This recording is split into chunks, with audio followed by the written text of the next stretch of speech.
Good evening, everyone. Welcome to the Wednesday, January 28th Citrus Heights City Council meeting. This is now in session. We don't have anything to report from our closed session, but I know we have some very eager participants in this meeting, so let's go ahead and move forward. Let's go ahead and start, Amy. So I'll take the roll call. Councilmember Karpinski-Costa. Present.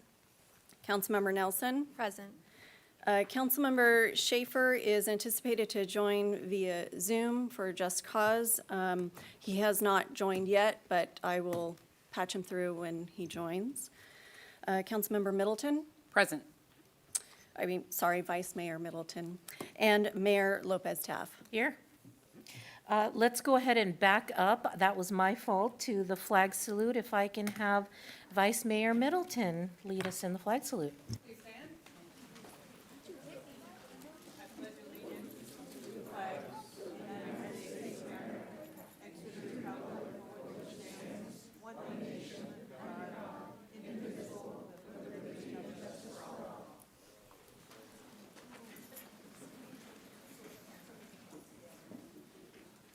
Next item, please. Next item is the video statement. This meeting of the Citrus Heights City Council is live and recorded with closed captioning. It is cablecast on Metro Cable Channel 14, the local government affairs channel, on the Comcast and DirecTV Uverse cable systems.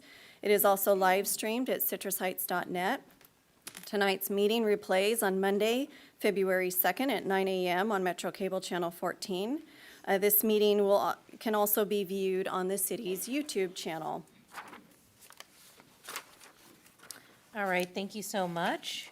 Next item, please. Approval of agenda. All right, do we have anyone wanting to pull items for discussion? Move approval of the agenda. Great, I'll second. wonderful. We have a first and a second. Do we need to do a roll call vote for this? Oh, when Councilmember Schaefer joins, we will need to do a roll call vote, but he has not. Okay, while we are waiting for that, are we able to move ahead to presentations? Yes. All right, let's go ahead and go to item 4, please. Item number 4 is presentation by Republic Services, poster contest winners.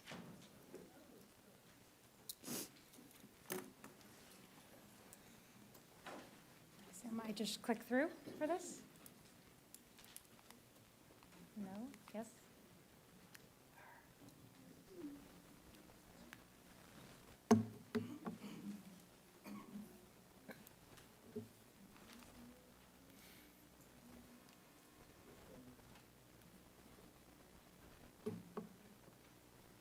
Yes, we had a slideshow. Does the clicker do anything? No, it does not. Okay, I'll just have you guys click through for me. Oh, it does work. Okay. Hi, everyone. Thanks for being here. City Council, thank you for having us. My name is Megan Smith-Fajardo. I'm your Sustainability Advisor with Republic Services. With me, I have my General Manager, Colin Wallace. And today, we're extremely excited because we get to do one of our favorite things, which is recognize the students of Citrus Heights. With that, we'll go right into it. So most of you know who we are, but on the off chance you don't, Republic Services is the residential hauler for all of the waste in Citrus Heights. And every year we send out a calendar about our guide of services that we offer. Oh, too far, okay. And on that, the guide is a calendar. And so we do a contest every year where we have students send in their art and we pick the 12 best ones and they get to be featured in the calendar. And that calendar goes to every single home in Citrus Heights. So we do this in partnership with the city and also with the school district. So we invite students all in the grades of K through 8 who live in Citrus Heights or attend Citrus Heights schools to participate. And so that is 8 different schools of K through 8 schools, elementary and middle schools. And then the winners are actually voted on by Citrus Heights City Council and city staff. They're allowed to pick their 12 favorite, and then the students with the most votes win. And so here today we have 12 winning students, including our grand prize winning student, and our grand prize winning student gets to be featured in their month and also on the cover of the calendar. So our prompt this year was, how do you care for Citrus Heights? Which I think got us some really cool responses, and I'm sure you'll all agree in a minute. Before I go any further, I want to make sure that you all know the process. So Mayor Lopez Taft, if you don't mind, I'm going to have you come down, and we're going to call the students up one by one. When you hear your name, please come up. You're going to take a photo with the mayor, and then you're going to get a certificate and a picture. Actually, we'll give you your framed picture and your certificate first, then you'll go get your photo with the mayor. And when you're done, you're going to just step off to the left side and wait, and once we have everybody up, we'll take a big group photo with the whole council, and then you're all free to leave, unless you want to watch the rest of the meeting. Okay, so with that, I'll go ahead and get started.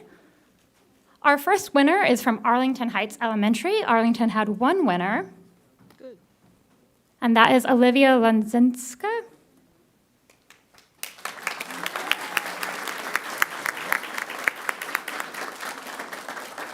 Easier left or right? Okay. That way then. And then just shuffle them to the. There we go, yeah. Oh, great.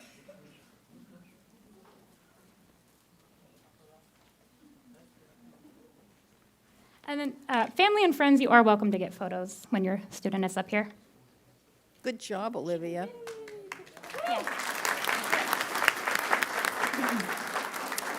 All right, next up, we have our winner from Cambridge Heights Elementary. They also had one winner, and that is Sienna Tolman. She's a second grader. She's in the month of December.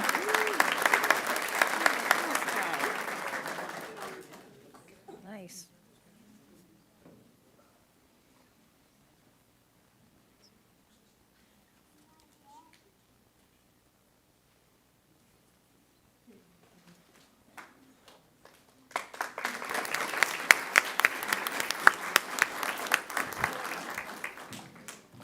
All right, next up, we have our winner from Woodside K-8, also one winner, and that is Carolina Gusser.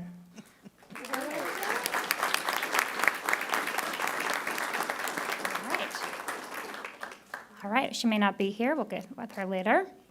Next, we have winners from Carriage Drive. Carriage Drive has two winners. Our first is Emma Chmuk. Coming up.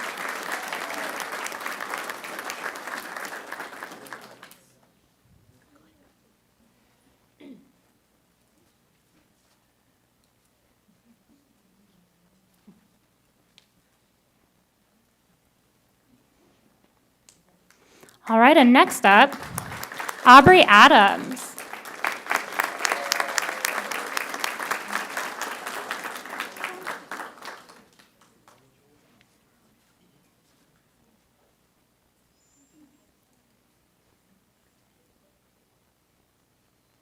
Mary Jane, it's upside down.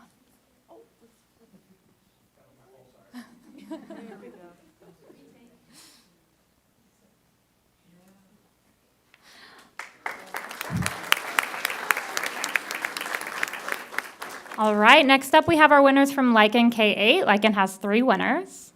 First, we have Emma Mason.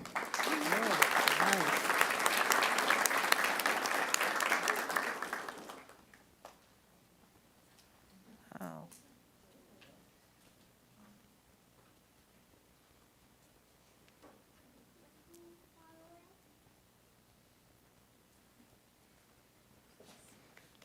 All right, next up, Wanalyn Flores.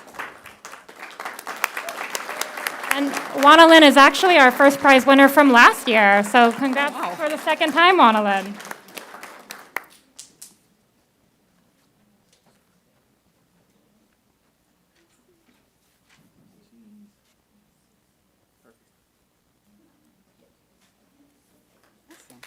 All right, and last from Lycan, we have Alana Aguilar.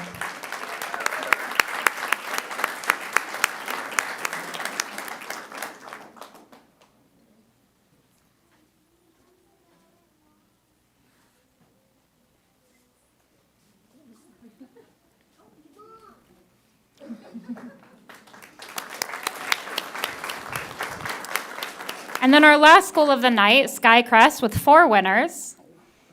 We have Bryson Geralami.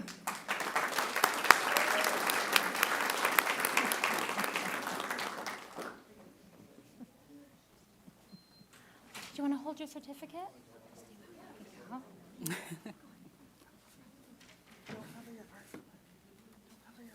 There you go. And next up, we have Nataha Ram.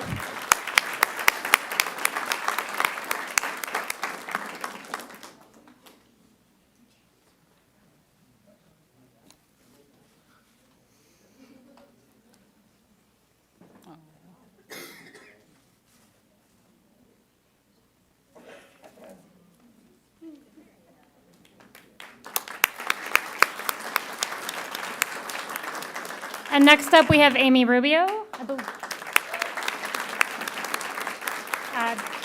on here. And then lastly, we have our first place winner, Daniel Roshinetz.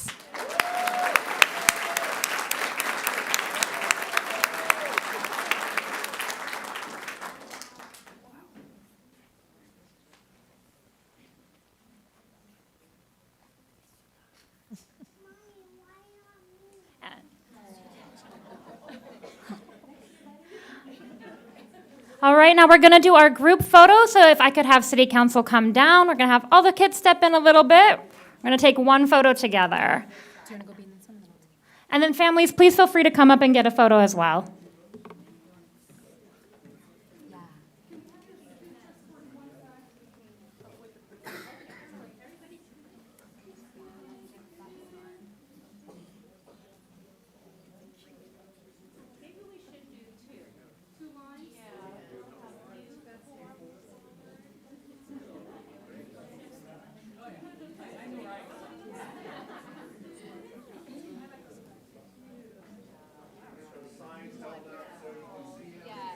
And we'll get Tim in the background.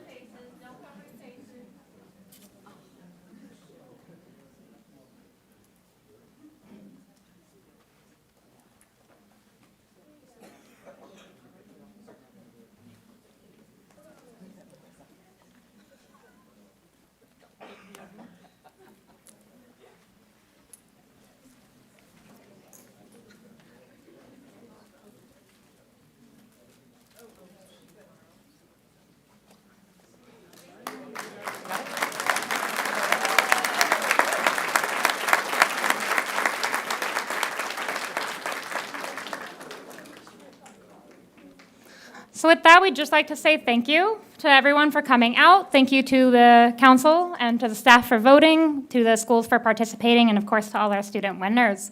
If you do not feel like sitting through the rest of this meeting, now's your chance to leave. Our student winners, there's a gift bag put together by the city for you. Come find us out in the lobby and we'll help you out.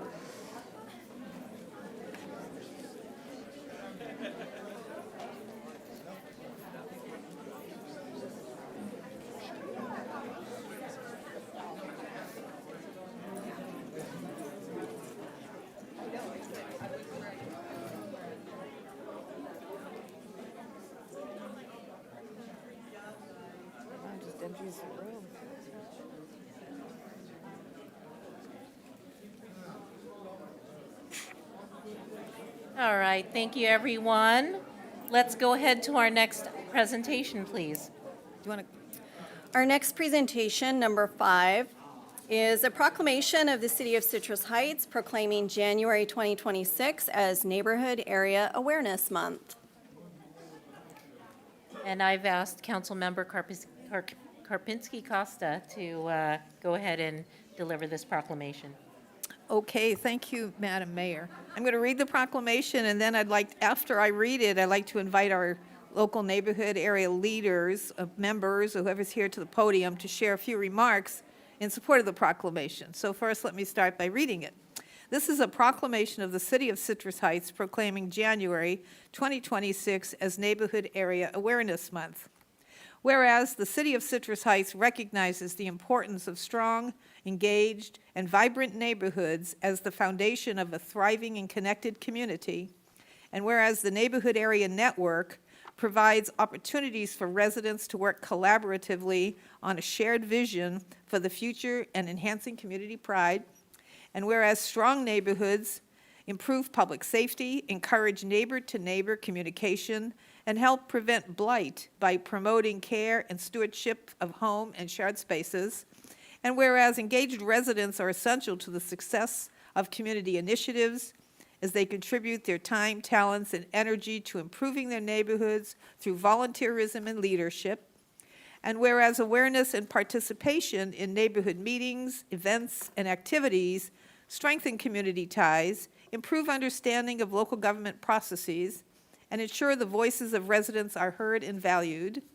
And whereas celebrating Neighborhood Awareness Month highlights the contributions of residents and community leaders who have demonstrated exceptional commitment to enhancing the quality of life in Citrus Heights. Now therefore be it resolved that the City Council of the City of Citrus Heights does hereby proclaim January 2026 as Neighborhood Area Awareness Month in the City of Citrus Heights, and encourages all residents to recognize and participate in this effort to strengthen our neighborhoods, foster civic pride, and build a connected and resilient community. Comments from council members and comments from our neighborhood leaders. Who's coming up to the podium? Yeah, I see a few of you wonderful people out there. I would love if Kathy Morris, as a president of REACH, would come forward. And any other representatives. I see my Chasen group and Area 3 and 1. Please come out. We'd love to see you and hear from you and then deliver the proclamation. Area to 10, you better be out there.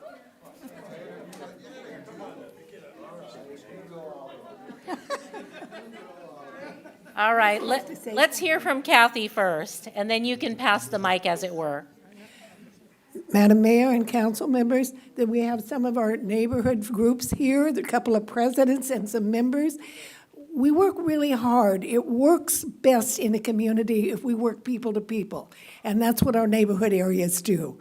We get projects done, and we work with the city to get things resolved. We really appreciate the city's support and recognition of this group. Did you want everybody to talk? Why don't we have everyone introduce themselves and the area they represent? Okay, and by the way, I am Kathy Morris. I happen to be the president of REACH at the moment, but I'm also from Chasen, Area 789. Perfect, thank you. Could you introduce yourself? I'm Dave Simon from Chasen. Vice President? Oh, yeah, thank you, I'm Vice President. Okay. Mona Tennis, Area 2. Thank you. Bill Shirley, Chasen, President. Thank you. Yes. Ted Costa, interim chairman of Area 10. Not everybody is short like me. Mike Hazlett, President of Area 5 and Secretary for REACH. Thank you. You can move it back down, Jody. Are you calling me short? Yeah. Good evening, everybody. My name is Jody Ashton. I'm the president of Area 11, Birdcage Heights. Thank you.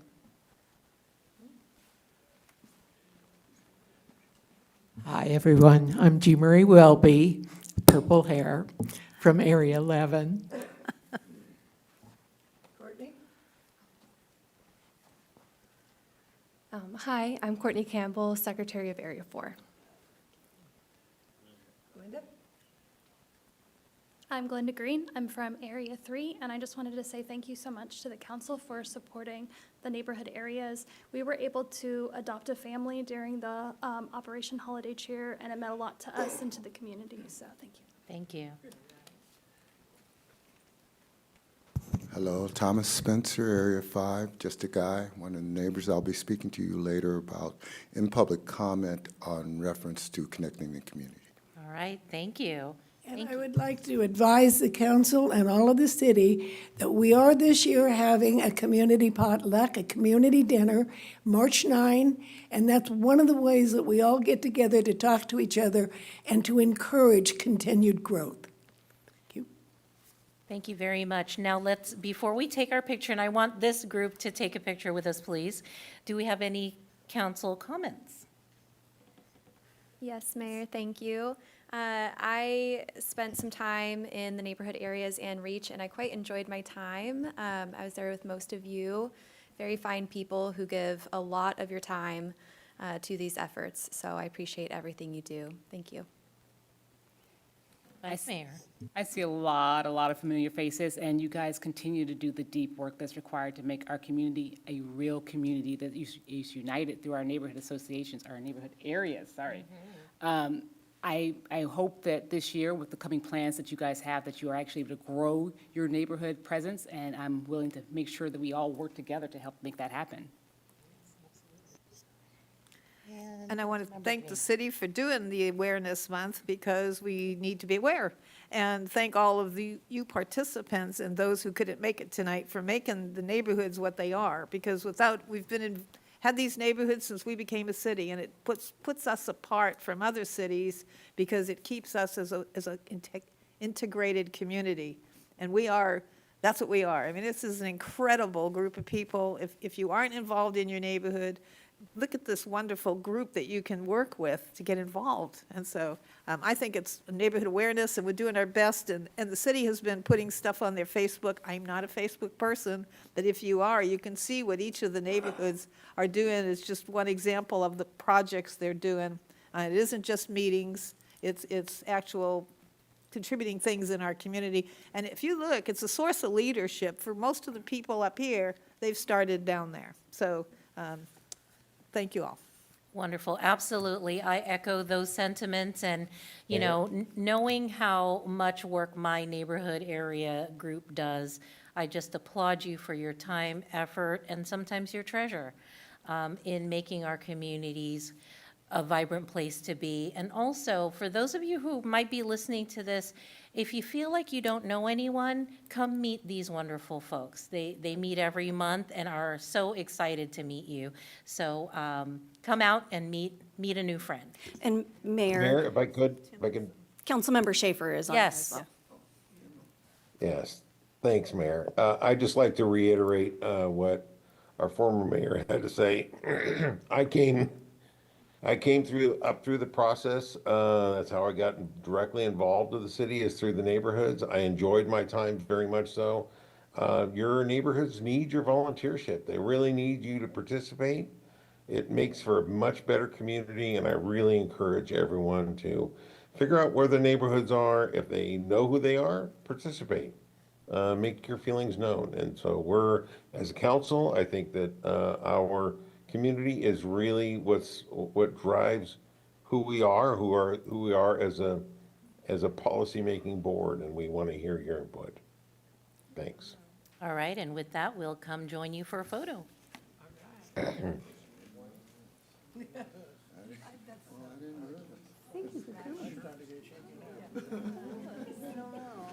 Go over here. Got to make sure we're here. Thank you. Hi, Kathy. You do that squat. I think so. I'll follow you.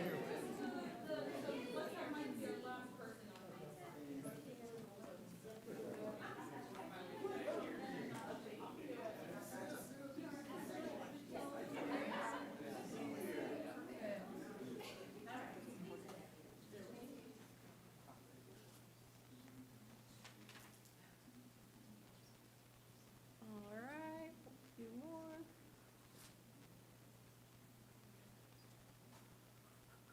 Perfect, thank you. Beautiful building.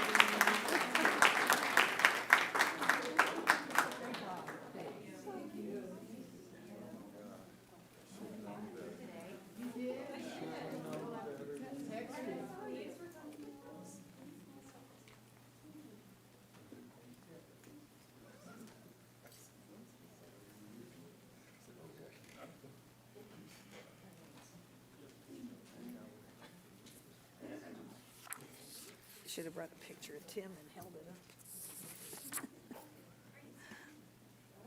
All right, I think now we can double back to our official roll call. So I'll take roll call again. Councilmember Kropinski Costa. Is that what you mean, Mayor? No, she wanted to do the approval of the agenda, roll call? Yes, for approval of the agenda. Oh, okay. So approval of the agenda? So Tim, I made the motion and it was seconded. with the approval of the agenda. We never approved the agenda. We just rolled right along through it. Oh, Yeah. okay. So the motion was by Councilmember Karpinski Costa. Yes. And seconded by Councilmember Nelson, so we'll take a roll call vote. Yes, that's where we're at, I think. Councilmember Karpinski Costa, Yes. Councilmember Nelson, Aye. Councilmember Schaefer, Yes. Vice Mayor Middleton, Aye. and Mayor Lopez Taff. Aye. Next item, please. So next item, we'll move on to the public comment. Members of the public may address the city council during the meeting. Please fill out a speaker sheet and give it to the city clerk. When you're called upon to speak, please step forward to the podium and state your name for the record. Speakers are limited to 3 minutes each, and the mayor has the discretion to adjust the allotted time. There is a countdown display that will flash red at the end of the allotted time. Consistent with the Brown Act, the council is prohibited from engaging in a discussion or taking action on any item not appearing on the agenda. I do have 2 speaker sheets for the general public comment and 1 written for the general public comment, so I'll call up those individuals now. Bethany Brown.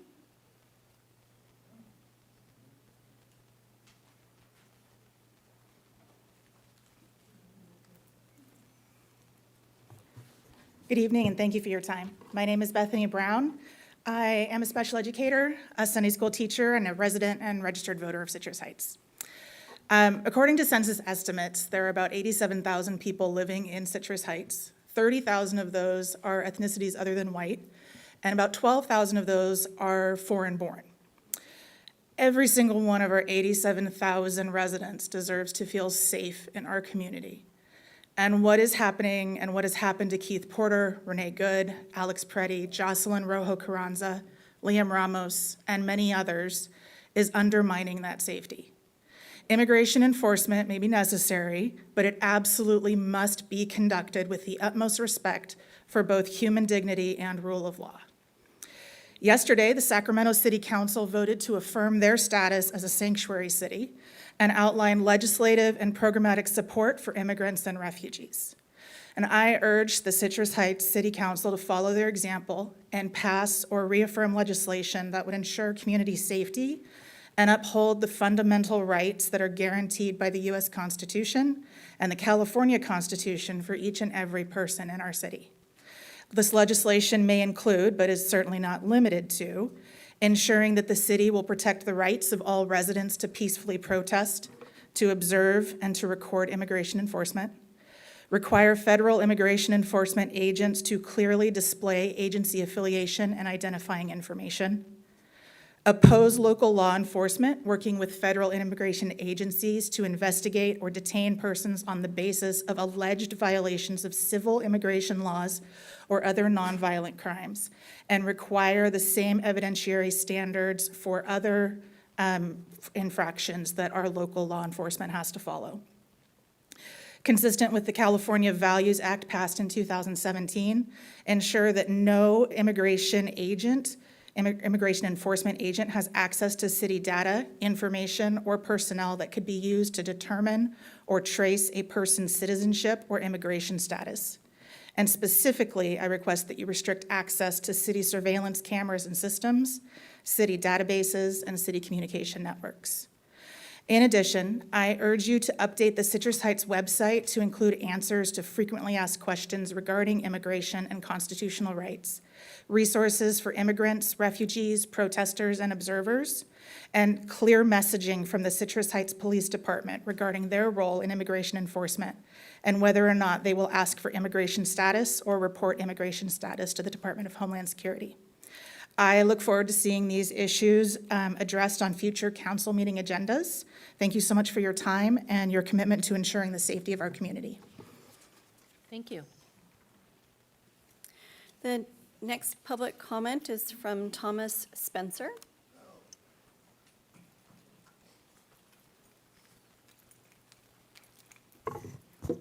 Good evening. Yeah, that's good. Yeah. Hello, my name's Thomas Spencer. I'm a resident of Citrus Heights and all of that. I'm a really nice guy.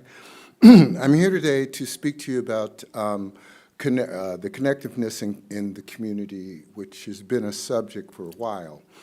Over the years, I developed at a point, I was helping with a colleague to clean my street, and then it got to be what I call Greenback Park, and we were talking about things, and I realized by the persons that I knew as we would walk, cleaning the street and so forth, the value of having your, what I call open door session. And so at some point, some years previous, would have a table out there with city information and being a great proponent of the city, much like that talkative neighbor we know who loves to share their experience, knowledge, and opinions on any manner of things, but particularly here about our city and how wonderful I think it is. So in speaking to a councilperson who will remain unknown, I was saying my term was ambassador, and it was suggested potentially through the grapevine that maybe it might be more appropriate to use the term hub for the city being the center and spokespersons being the spokes, much like on a wheel. I personally have no skin in the game, not my sandbox, how it's administered, but I'm just here to inform that that has been a way that has been proven to me I don't know, organically, that it works. So I was here to just state that. As I mentioned, I've been saying this for a number of years, and it was a long-standing program that worked, and that is it. If there's any questions, I'm willing to answer them. I know I rambled a bit. Well, thank you, Thomas. Surely, thank you. All right, and you have a written comment? Yes, this written public comment is from Kay DeMarco, and they state, I keep seeing news, parentheses, in the Sentinel, about yet another shuttered business at Sunrise Mall and another about how the fines are stacking up for the mall owners. My question is, what is the city actually doing to move along the Sunrise Tomorrow agenda? Seems like Sunrise never at this rate. And that concludes the public comment. All right, thank you. Now, I see several young people in the audience, and I just wonder if you are here to fulfill a government class requirement. Raise your hand if you are. Okay, one fun thing that we do at our council is have you come up to the mic, simply say your first name, last name if you want to include it, but also your school that you're representing tonight. So if you just want to come up and quickly introduce yourselves and tell us which schools you're doing this for, we would greatly appreciate it. Come on up.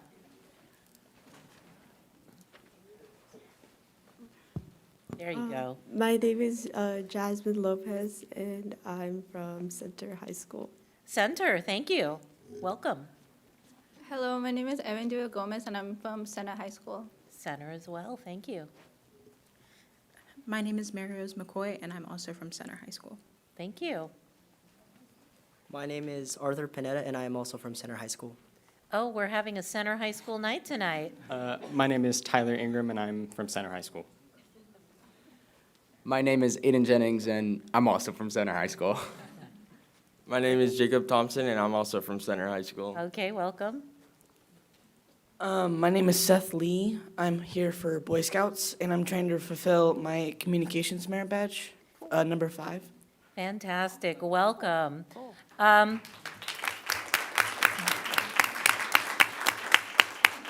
If you want bonus points, we'll make sure to take pictures of you, with you at the end of our council meeting. So you can have that bonus. I will promise to take pictures with you and for you.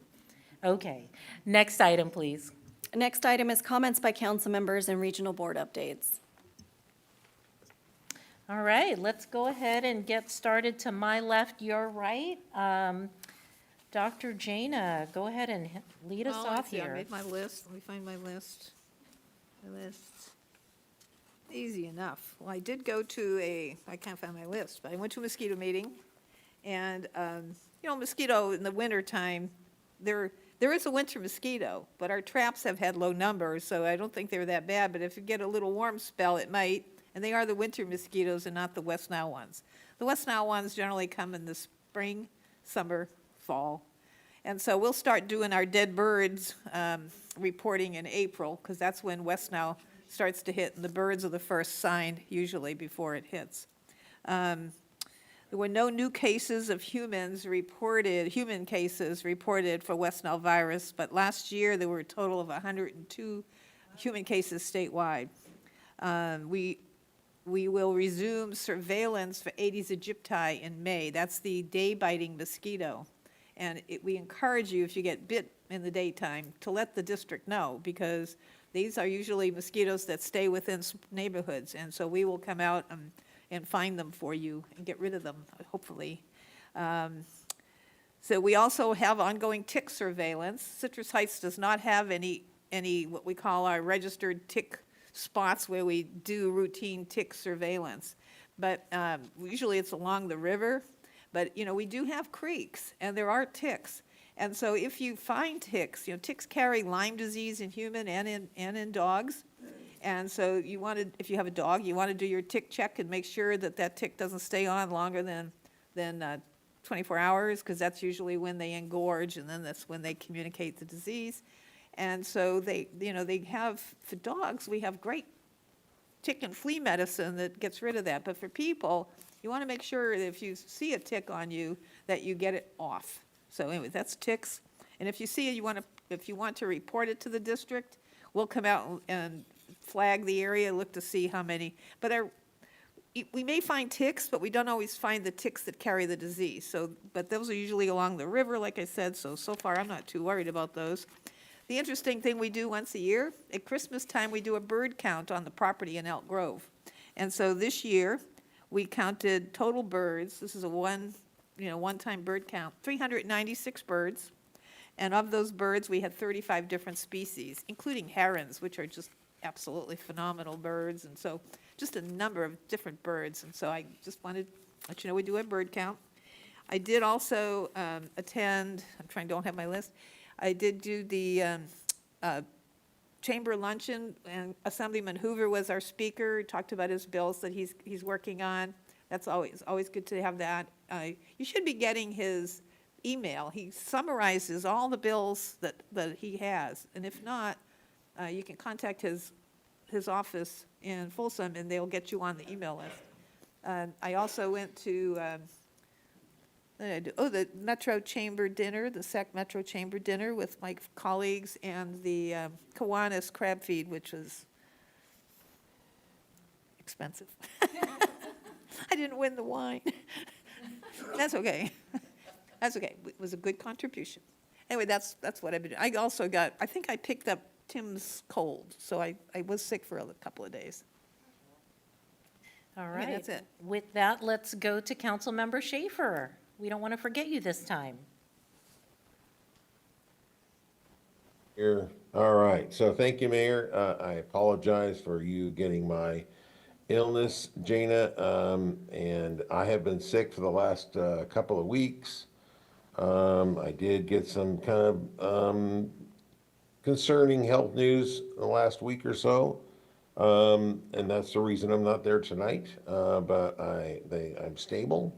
And I'm, as long as I behave myself, I will be attending council meetings in the future, but that's why I'm not there tonight, but I will see you at the next council meeting.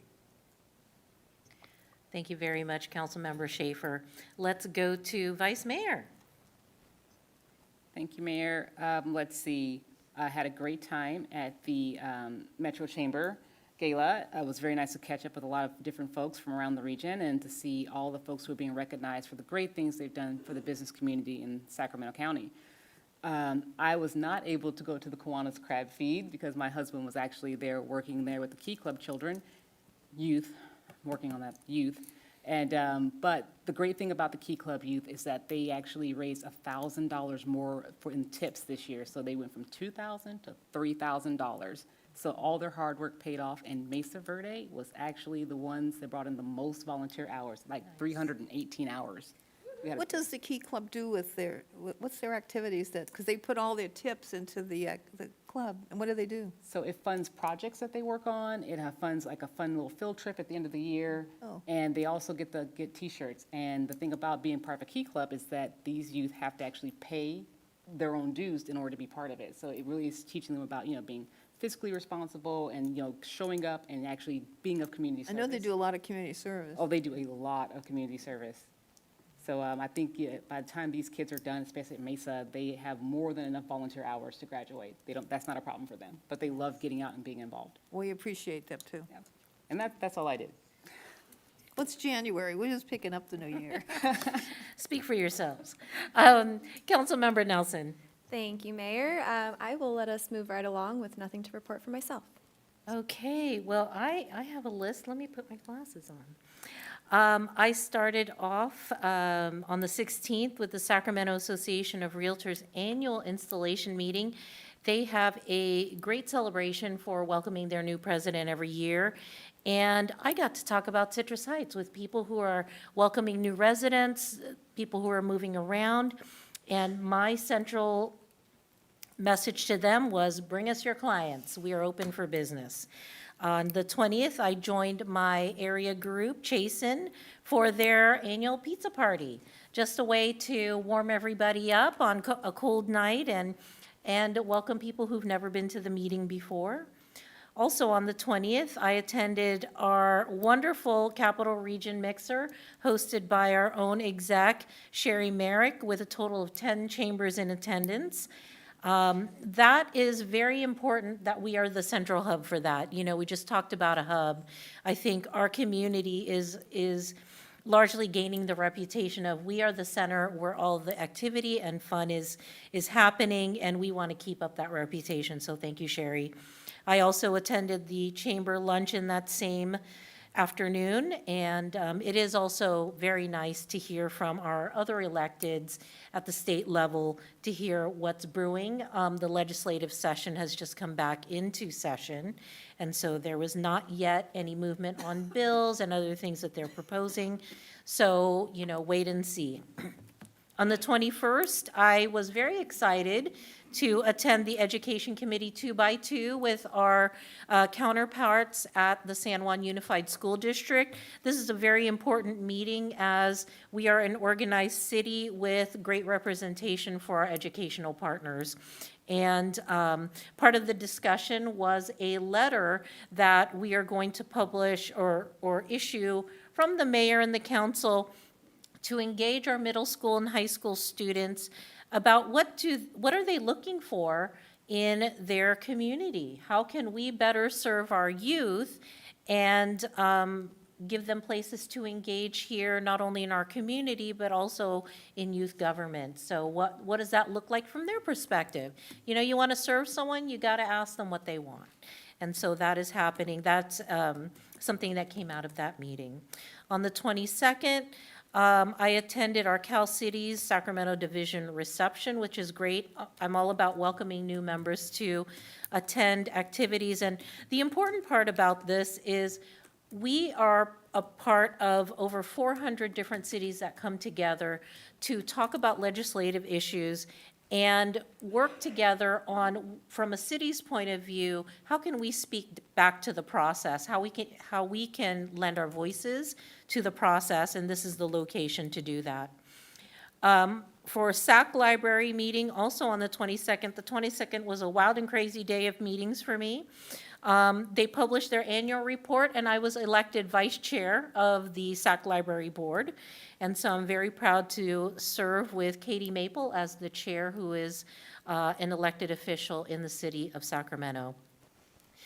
That morning, I attended the SAC Metro Air District. They also published their annual report. And the reason why I share this with you is if you are interested in what these various agencies are doing, their annual reports are great viewpoints of everything they've done to serve their communities within the past fiscal year. And so this is the time where they will show you and open all the books to what they've been doing. Very, very important resources. I mentioned that I am on a policy committee at Cal Cities, our joint city collaboration, and I am on the Environmental Quality Committee, considering my air quality engagement at the county level. And finally, this past weekend, I also went to the crab feed and just stuffed myself full of crab, and that is always a fun time. I was very delighted to hear that our Key Club students made so much more money, because anything we can do to support the enthusiasm of our youth, to engage with our communities and neighborhoods is a good idea to me.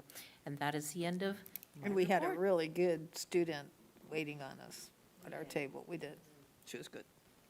All right, next item, please. So our next item is the consent calendar. We have item 6, which is approval of minutes, and then we have item 7, which is the authorization to submit the permanent local housing allocation application and amendment number 2 of the 5-year spending plan. All right, do I have a motion or a request to pull an item? I'll make a motion, approve consent. We have a Second. motion and a second. Let's do that roll call vote. Councilmember Karpinski Costa, Yes. Councilmember Schaefer, Aye? Councilmember Nelson, Aye. Vice Mayor Middleton, Aye. and Mayor Lopez Taff. Aye. Next item, please. Next item is public hearings, item number 8. The subject is commercial property reoccupancy program ordinance and establishment of fees.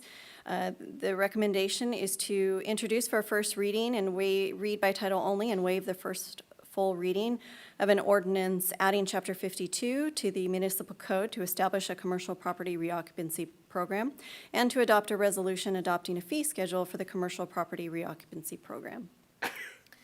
Perfect, thank you very much. Just for the public's information, the way we run public hearings is the staff will do their presentation.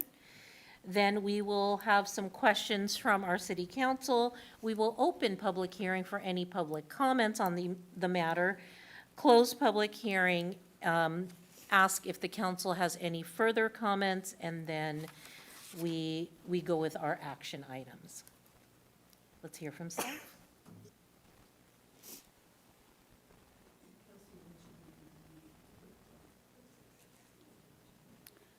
Good evening, Mayor Lopez Taff, Vice Mayor Middleton, and members of City Council. I'm Megan Huber, Director of Economic Development and Community Engagement, here along with my colleague, Community Development Director Casey Kempenaar, to present on a proposed commercial property reoccupancy ordinance for consideration.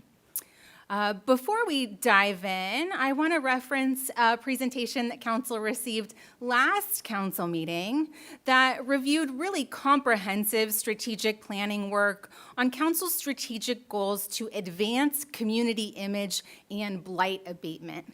We reviewed the toolbox that was built to achieve those goals in blight abatement and community beautification, and the success metrics that were achieved by deploying that toolbox.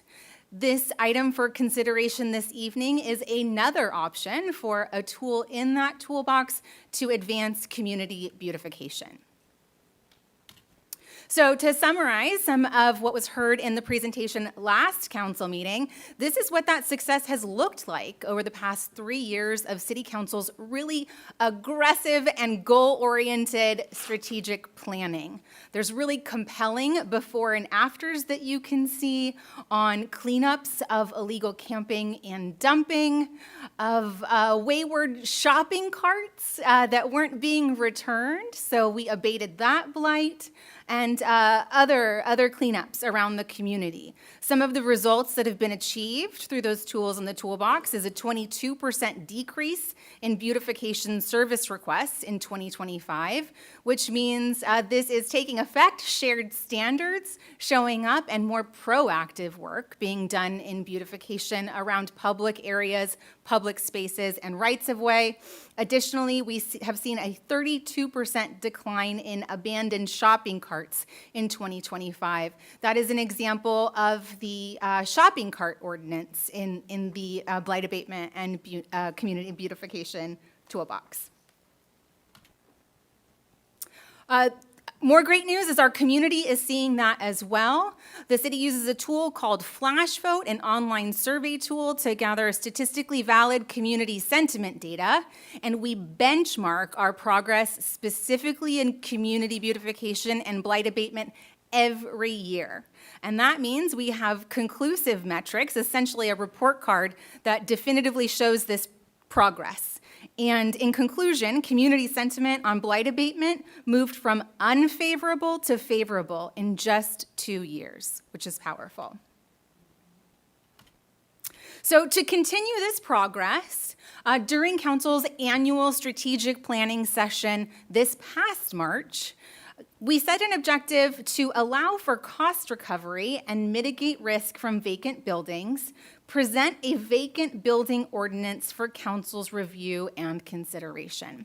That was a staff recommendation as an option to continue momentum, now that we have achieved such great progress in public spaces, how we can continue that momentum on private property and create shared standards for community beautification. We'll go through comprehensive outreach a little bit later in this presentation. I want to hit on an additional flash vote while we are talking about community sentiment data. A flash vote was issued on the topic of commercial vacancies, asking our community opinions to that effect. And these are some statistics that we gleaned from that survey. 93% of respondents have noticed vacant properties in Citrus Heights. Of those, 68% say vacancies are a public problem. 85% of respondents want enforceable upkeep and security standards for vacant properties. Finally, 79% of respondents support a registration and fee program to hold owners accountable. And that question was designed with this strategic objective in mind so that we can gather all data possible for Council's comprehensive consideration of this item. So before we go too deep into the ordinance, I'd like to pull up to a 30,000-foot perspective and really talk about what reinvestment means, how it's a coordinated strategy and a partnership. The ordinance that we're going to consider is one tool. The Economic Development Work Plan that Council unanimously approved is an entire suite into itself around business attraction, retention, how to invest and effectively reinvest in our commercial business community and work with all stakeholders to achieve our shared goals. So some of the categories in that work plan include policy reform, business attraction, and business development support. Diving a little bit deeper into what that looks like so that we know what the entire playbook is before we consider a singular tool. From a business-friendly regulation reform perspective, really deep work has been done on zoning code updates for more uses allowed by right, which means saving time, money, providing maximum certainty to businesses ready to invest in Citrus Heights and in Citrus Heights commercial real estate. Building code updates have been made to streamline requirements as much as possible. And additionally, we worked with our partners at Sacramento Metro Fire District to lessen requirements for reoccupancy while ensuring life safety. And we're really grateful for their partnership and support in all of that work. From a business attraction perspective, we are focusing in deeply on collaboration with our development partners, property owners, brokers, and the entire commercial business community. There are targeted and directed business attraction efforts underway that includes, but is not limited to, things like trade shows, direct outreach, and prospecting. In economic development circles, you'll sometimes heard it referred to as matchmaking, which I like, and marketing as well in a variety of forms. And finally, Council reinstituted our Business Attraction Incentive Program as part of the approval of the Economic Development Work Plan. Finally, the third category that was mentioned is development support. That includes the addition of an economic development analyst role that serves as a dedicated liaison for all businesses looking to come to Citrus Heights to make sure the path stays clear, there are no barriers, and everyone who wants to can come. It includes dedicated pre-application meetings to, again, do as much proactive work as possible, problem solve before there are problems, and make it as easy as possible to do business in Citrus Heights. We also offer some really great business support programs, including our small business design support program, our sign support program, and our facade improvement program. I took a little bit of time here to describe these categories and specific bullets so that we know, in addition to the very, very robust toolbox that we've built around community beautification in Citrus Heights, we've also built an extremely extensive toolbox for economic development. So as we approach this strategic objective of presenting council a vacancy ordinance for consideration, there was a lot of very deep research done. This is a relatively new and emerging tool in the state of California, and we reviewed over 10 city ordinances to understand best practices. Over 100 hours of staff time were spent on research because we wanted to know the good, the bad, the ugly about what it means to consider an ordinance like this so that there are no hidden surprises, and we're designing something customized that will provide the most benefit to Citrus Heights. And I want to pause here and recognize the staff team that worked on this. That included planner Stephanie Louie and economic development analyst Alicia Aguirre, who spent a lot of time, and not just time, but a lot of care and thoughtfulness on this ordinance for consideration. I can guarantee you that this is extremely customized for Citrus Heights. They connected with 5 peer jurisdictions, engaged them to understand the process and implementation insights. So again, we can learn as much as possible and avoid any bumps. And this really resulted in an ordinance draft that was customized for the Citrus Heights commercial landscape and its stakeholders so that we can achieve our shared goals. In addition to the deep research and iterative design, there was multi-pronged project input and outreach. We built a distribution list of stakeholders, including property owners, property managers, brokers, and other stakeholders, using active listings and all information available to us. Early feedback was requested from the Citrus Heights Chamber of Commerce and the Sunrise Marketplace. There were communications for each workshop. There were 2 in total, along with draft updates. There were 3 in total, coming to a final draft. The project webpage has been up over the life of the ordinance design since its initial launch, and it had 215 unique visitors. And finally, when we presented that commercial vacancy flash vote to City Council earlier this year, we heard you clearly that in addition to hearing from residents, you wanted to hear from commercial property owners. So I want to pause and really underscore, underline, and highlight here that we mailed over 450 letters that transparently and digestibly described the project that was underway to explore this ordinance, and that went to all Citrus Heights commercial property owners. So what we've really tried to impart throughout all communications and stakeholder engagement is that this ordinance was designed as a partnership. It is not meant to be punitive. It most likely will not reach full cost recovery because we designed this for no other reason but for compliance so that we can reach our shared goals of commercial property beautification together, attract more businesses, and make Citrus Heights more vibrant. So this is the way the partnership is designed. The City of Citrus Heights' role is to ensure that we are providing incentives and resources. We reviewed but we've reviewed some of the highlights from the Economic Development Work Plan to that effect. It's our job to proactively reach out to brokers, owners, all stakeholders in the business community.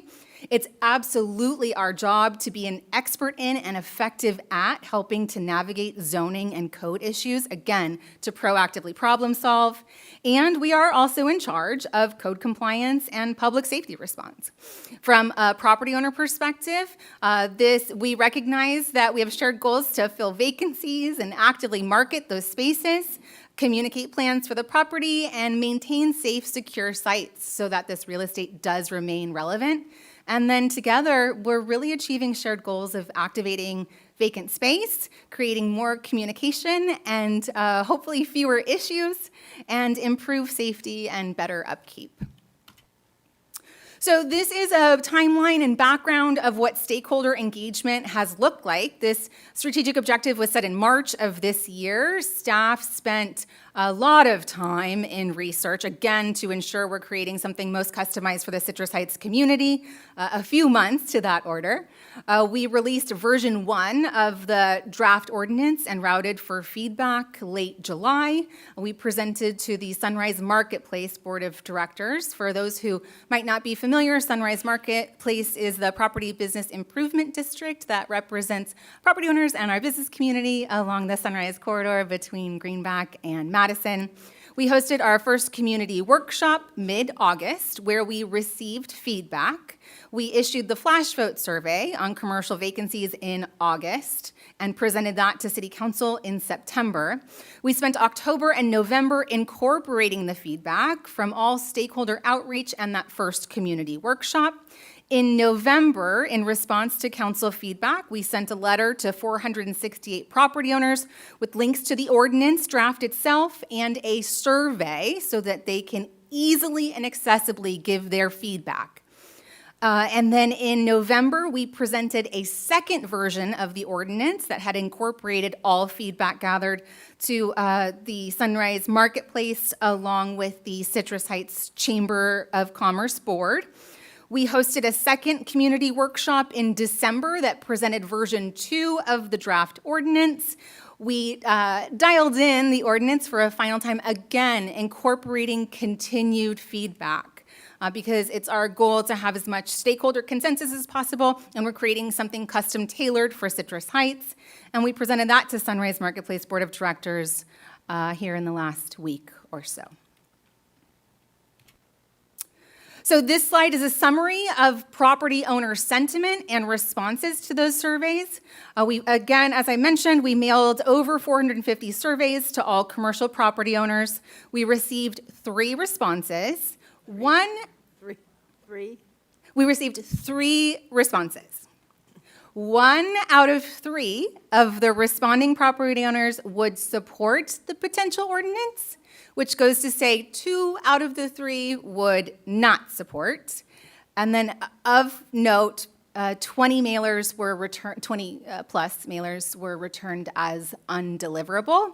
That list was designed using publicly available data through county assessors.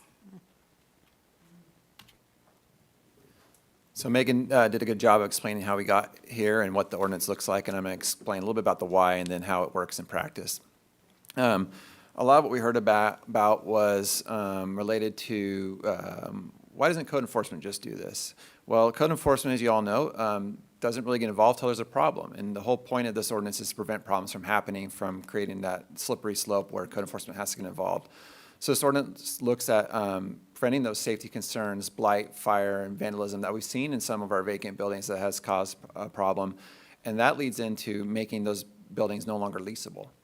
As buildings get broken into or things along those lines, the copper gets stolen out, and it's just that much harder to re-lease out a building. And then we continue to see it decline and pull down the surrounding areas. So we want to keep this ordinance will help us keep properties leasable and market ready.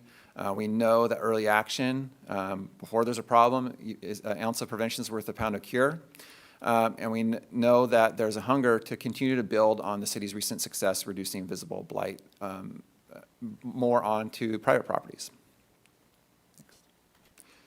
So this is the ordinance works. There's kind of 3 main components: registration, monitoring, and fees, and I'll touch on each of those next. Registration, we heard loud and clear, we don't want this to be a burden on folks to get their properties registered, but we can really get some useful information from the registration process and ensure we have appropriate contacts in a case of emergency. You can see here, This is a mock-up of what an application would look like. Now, keep in mind, our applications are going all electronic, but this kind of just gives you a framework of what that would look like. And we really tried to keep it very simple and straightforward to fill out. It's kind of similar to like a business license application. It looks, we're just getting key information. Who's the owner? When was it last occupied? Do you have multiple properties? Are you designated an authorized agent to represent you, so that person that is locally available to contact in case of emergency? And then are you complying with the ordinance? The ordinance requires you to have monitor burglar alarm or active monitoring, requires you to have working fire sprinklers if you're already equipped with fire sprinklers. And if you have fire sprinklers, are they monitored as well? Do you have insurance, and is the building secured? So just kind of general questions confirming that you align with the ordinance. And then there's an option to fill out more information. This is what I'm doing to secure my property. This is where I could use help. And then there's a question related to, hey, do you want our economic development folks to reach out to you and help you make a plan for how to get this building back occupied? And then last but not least, we heard from some property owners that have a portfolio of properties. This is going to be a burden. If I have 5 properties, I'm going to fill this out 5 times. So the application is set up in a way that if you have multiple properties, you click on a box and you add in more information about your other properties. So it's a one-stop application, and that's completed once a year. And through the process, as Director Hubert covered, there was various iterations as we received feedback and consideration and suggestions. We did the first version had, I'm just going to go down the line here. The first version had registration that was required within 30 days of vacancy. We heard from property owners that could be a little bit burdensome. There's a lot going on, and when you have a vacancy, so they asked for a longer time frame. So we bumped that up to 60 days, which they were generally happy with. They also, in version 3, the registration had a requirement for a sign to be on the property, so we know who to contact. It had some address information that some of the community business owners felt like was better to be protected. All we really need is the phone number on the sign, so we made that change. There were some concerns raised in earlier versions that property owners with low-lying property are getting caught up in this process and having to do this process, and it was edited, so if your property is in good repair and you are self-registering, all you have to do is register, and there is no fees, and it's a very simple process. We also heard a variety of concerns related to offices. As I mentioned earlier, if you have an office or a portfolio of buildings, you can register one time. That's helpful. And then also, we had a lot of concern with offices. There's a churn that happens in offices. Sometimes you have tenants, they're rarely 100% occupied, so it seemed a little burdensome from offices. But we recognize there are some offices that are 100% vacant. Still could be a problem. We want to make sure they're not getting destroyed or vandalized. So we, excuse me, the third version of this included a provision that if you're in office and it's over 50% leased and you have no active code violations, you're completely exempt from the ordinance. And lastly, on costs, excuse me.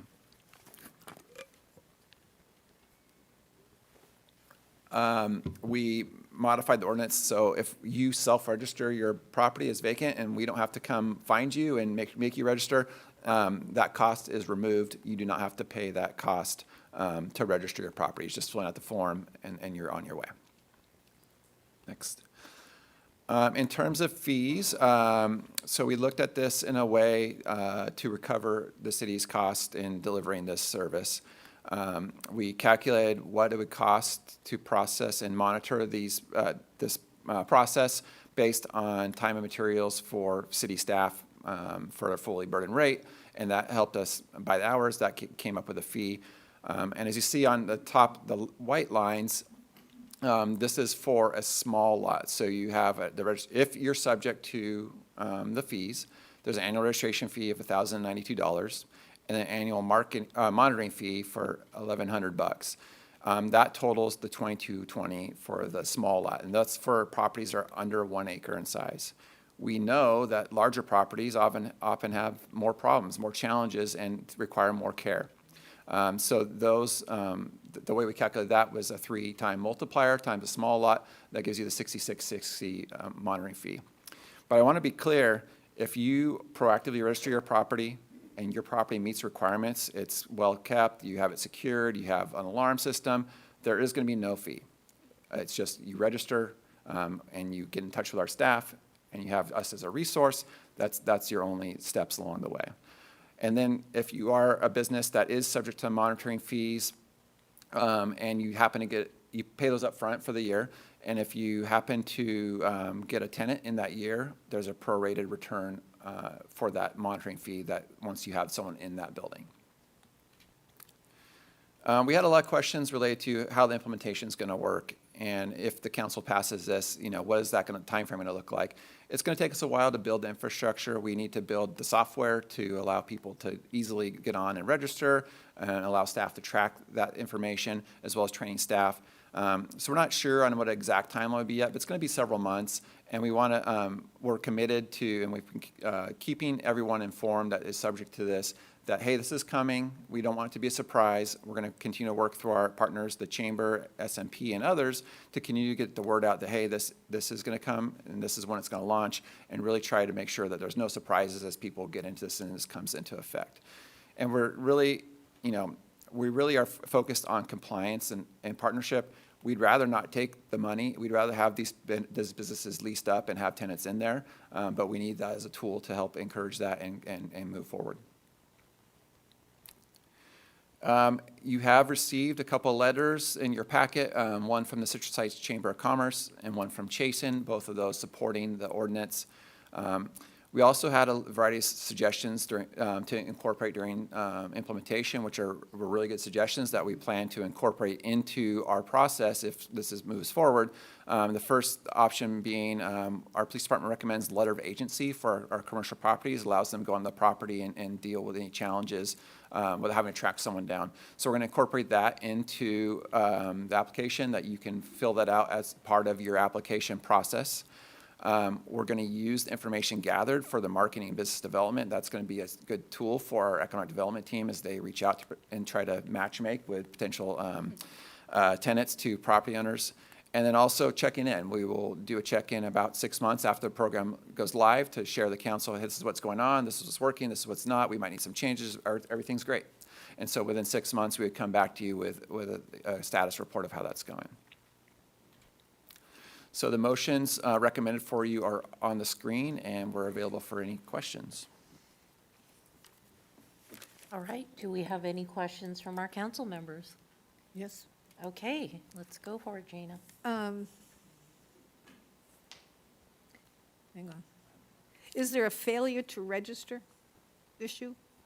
If you can't reach 20 people got your returns, I mean, what happens to those 20? They probably won't get the notice to register. So what happens if you don't register?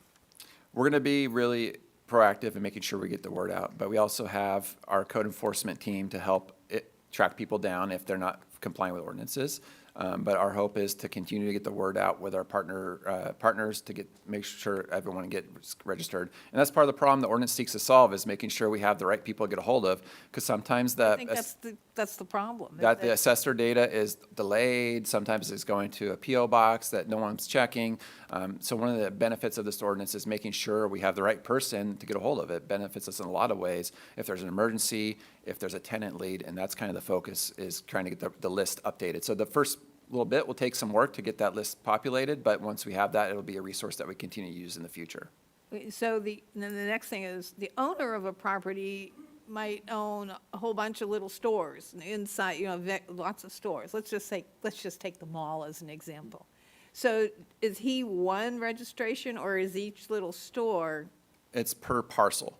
So per parcel. So you fill out one. So the vacancy wouldn't a lease, sometimes you have a lease and you're responsible to lease it. If you break your lease, you got to get the sub-lessee. In other words, not the owner's fault, it's the lessee's fault. Ultimately, the property owner is who's held accountable when there's issues of code enforcement and things along those lines. They may have to remodel their lease agreements. No? I mean, because I think ultimately, there might be some issues in your first 6 months that you might run across that you don't know about. Okay. 3 responses bothers me, that they just, but, okay. That's good for now. Any other comments? Councilmember Nelson. Thank you, Mayor. Mayor, I have a comment about this. I sat in on, I think this is in November, I sat in on a property owner outreach event that was held by Casey and Megan. I think they did a great job explaining this. I think I'm pretty convinced that they have done a pretty good job at vetting this program out. And it is, I know that it is really difficult when property changes hands, we don't get notified. So even if we had all this information today, and somebody registered today and they sold their property, there's no obligation, as far as I know, and maybe Casey, you can shed some light on this.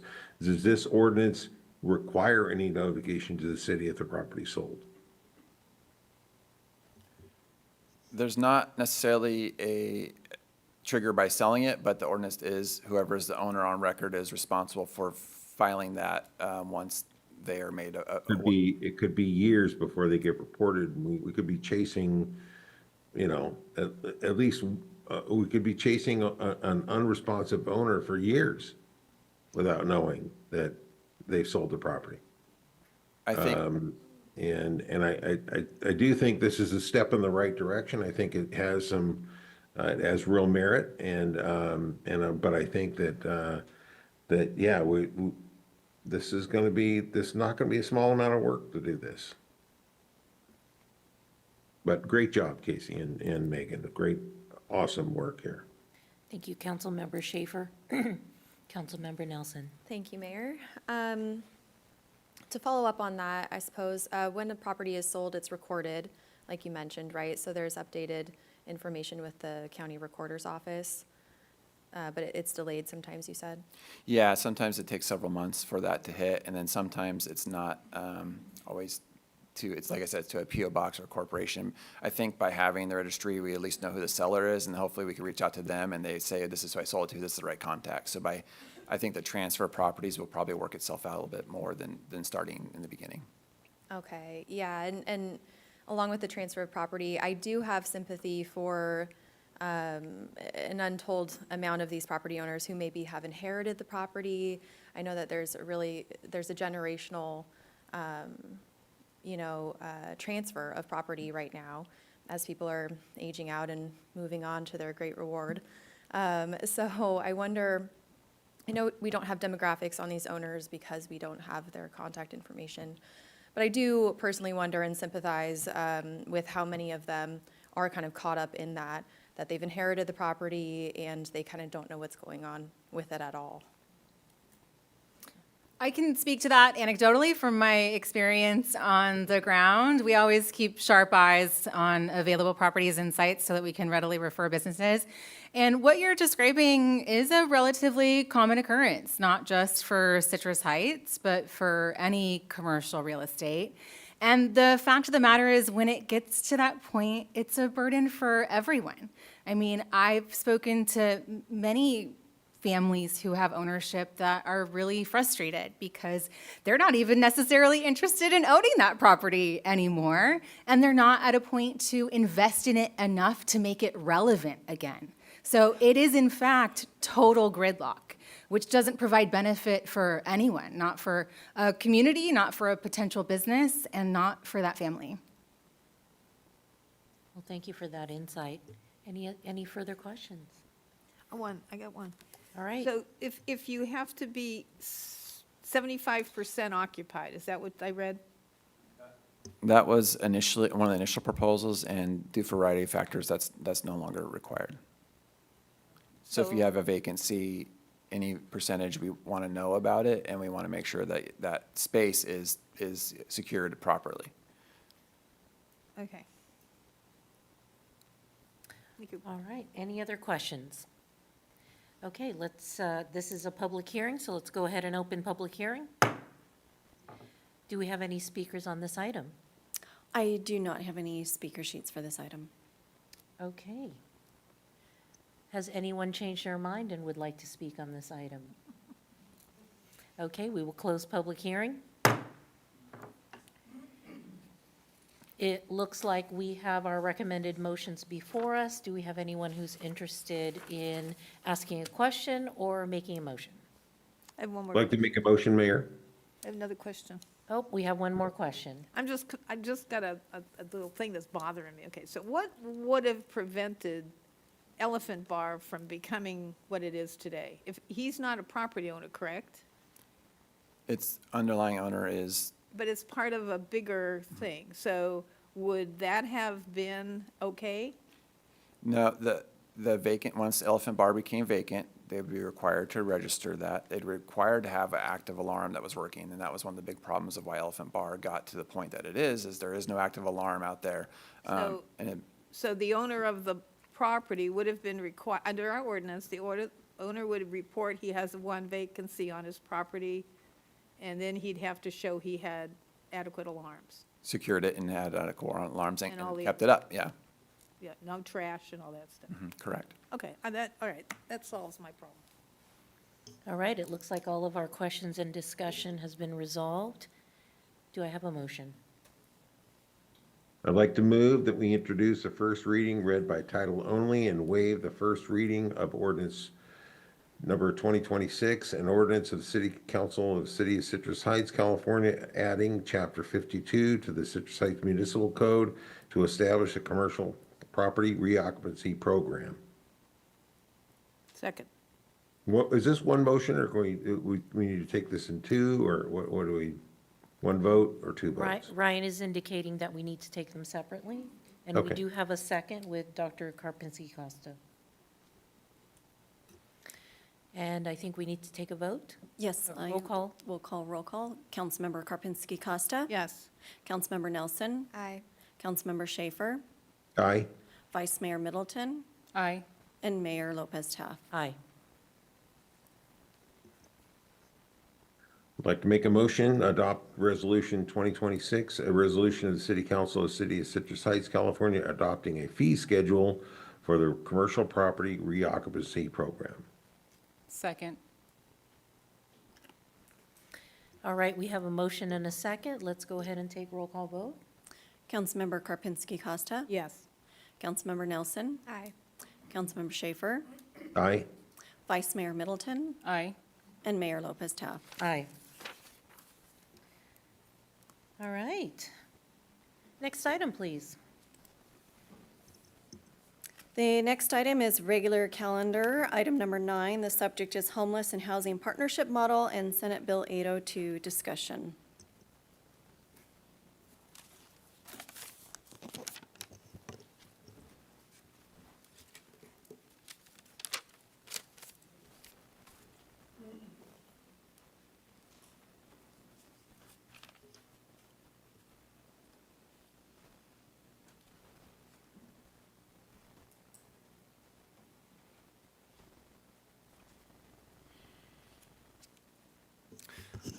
Good evening, Mayor, members of the council. Ash Finney, your city manager. I just wanted to say a few comments about this item before you hear our staff presentation on it. Two items tonight. One is the county's proposal, and you'll hear from Sacramento County staff about a proposed homeless and housing partnership model. And then you'll also hear about Senate Bill 802. And there's been discussion about both of these items for well over a year. The county's been in discussion about the partnership model for some time, and you'll hear some of the history on that. And then after the housing partnership model discussions began, Senator Ashby proposed a Senate Bill 802. The council was aware of some discussion around that. There was a position of opposition that the council, or that actually the mayor, former mayor at the time, had signed a letter about. And so tonight, on both these items, you'll hear the latest and greatest relative to where those stand today, and you'll have an opportunity to take some positions on both of those items and/or provide feedback as well. So with that, I'll go ahead and turn it over to our staff team that's been involved on both of these actions. Thank you, Ash.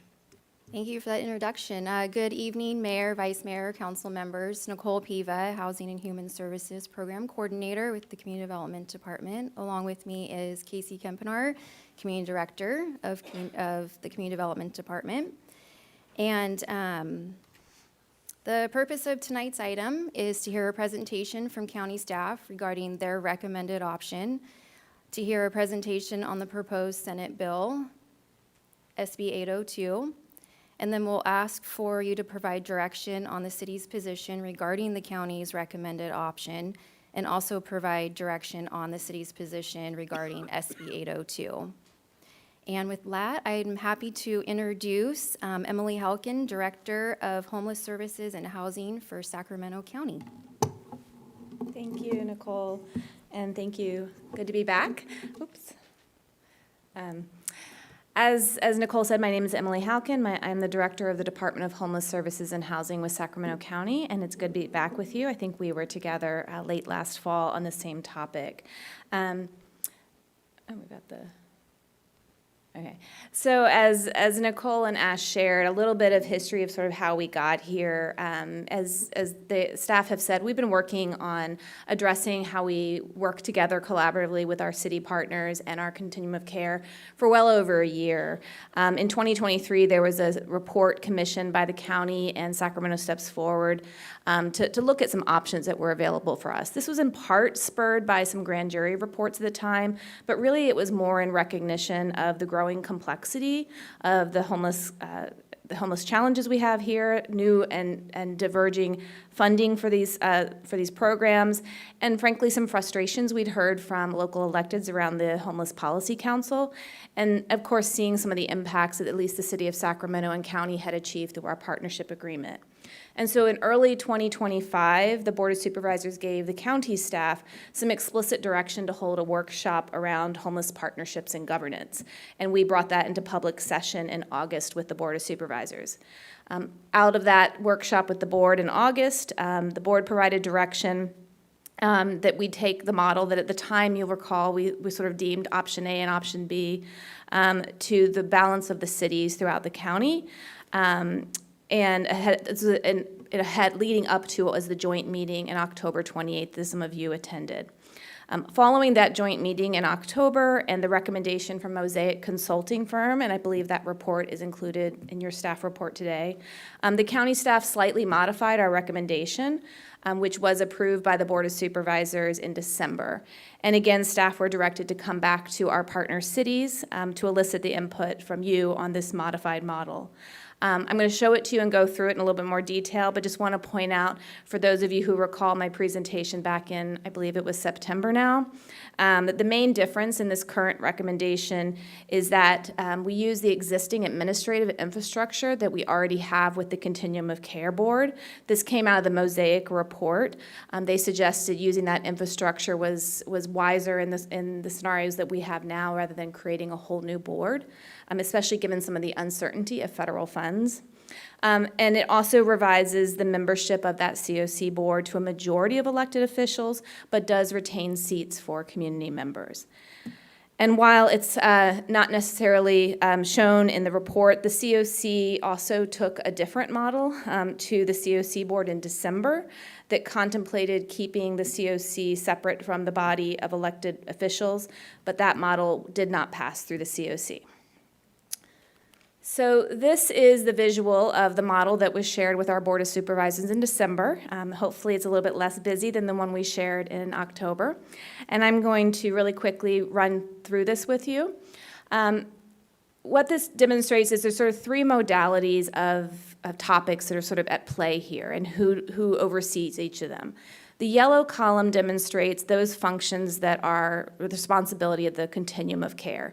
These are pretty set out in federal statute, things like administering the homeless management information system, operating the coordinated access system, holding the point in time count, which we are doing this week, and managing the federal funds that come through the continuum of care program. In the middle, the green column is really the modality of work that I think is most at question currently in all of these conversations.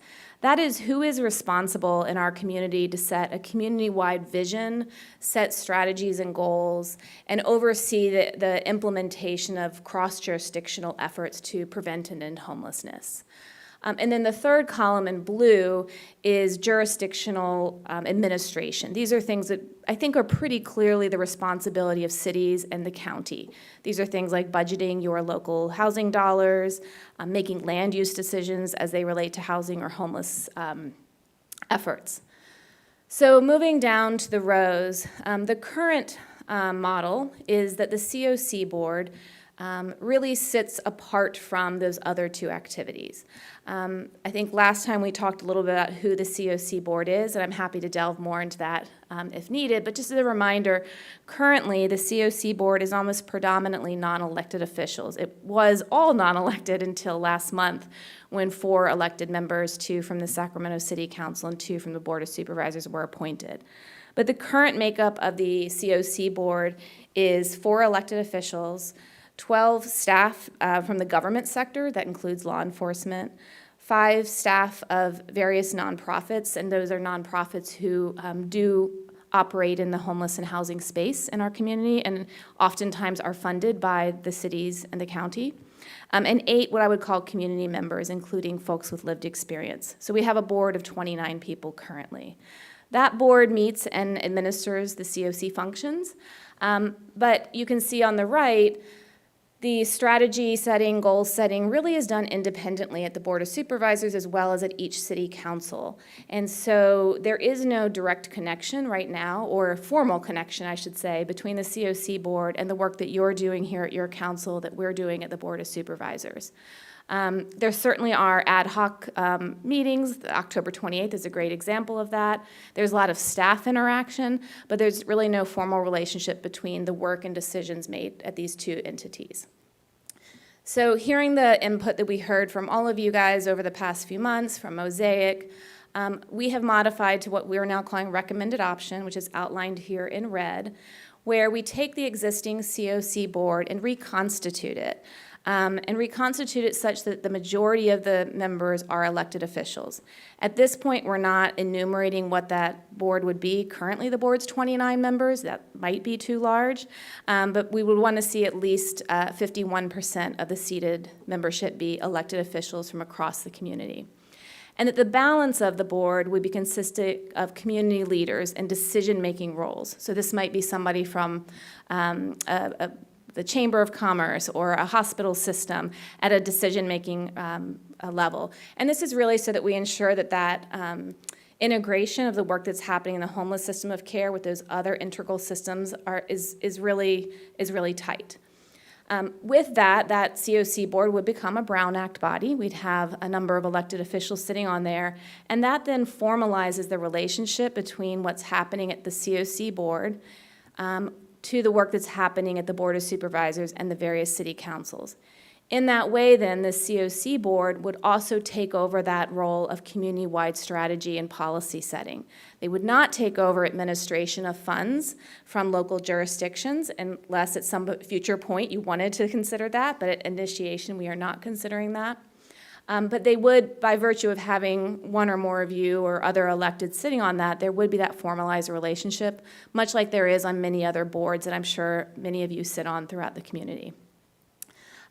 This was the recommended option that was unanimously passed by our Board of Supervisors, but we recognized and had quite a conversation with them that the only way to reconstitute the COC board is if the COC itself elects to do that. The Board of Supervisors cannot mandate actions of the COC board, nor can any of the city councils. And so right at that point in time, we did not know if the COC was interested in reconstitution. We still don't formally know. They have not taken this up for a vote. So the board then authorized us to move forward should the COC not wish to participate on what's called alternative option here. And the alternative option would still create a formalized Brown Act body consisting of elected officials. This is what in the past version we called the Sacramento Homeless and Housing Board, to do that broader policy conversation, strategy, et cetera, and would create that formal relationship between electeds across the community with each of the city councils and Board of Supervisors. But what it would do is leave the continuum of care sort of alone, just administering COC activities. That is not the desire of the Board of Supervisors, both because we see value in combining and lifting up the work of the COC to the work that's happening here. And administratively, it still creates two distinct bodies, and I think some confusion for the community. Finally, we show here that JPA option. It's definitely not, the Board of Supervisors is not supportive of that, but we did sort of show it here so you could sort of measure it up against the other ones as you're contemplating conversations, the priorities for the Citrus Heights. Finally, what I want to say about this visual is while it's not shown on here, this really is 30,000-foot level, sort of how decision makers are seated. In the recommended option, we do envision having a very robust, what we call system leadership group. That would be lead staff from each of the jurisdictions. So for example, might be Nicole and myself and others from the cities regularly meeting to support the work of that new board, support each other on new program development, maybe new funding opportunities, et cetera. That leadership group would also include our partners from the Housing and Redevelopment Agency and, of course, the system lead for the COC, who currently is Sacramento Steps Forward. So next steps for us, as I said, the board approved that recommended option in December. We are now going and bringing this back to each of the city councils. The city of Sacramento heard it on January 13th, although I'll say a little bit about what happened there. Rancho Cordova heard it last night. We are both in Citrus Heights and Elk Grove as we speak, so my colleagues in Elk Grove hearing from them. And then we have Galt and Folsom coming up in early February.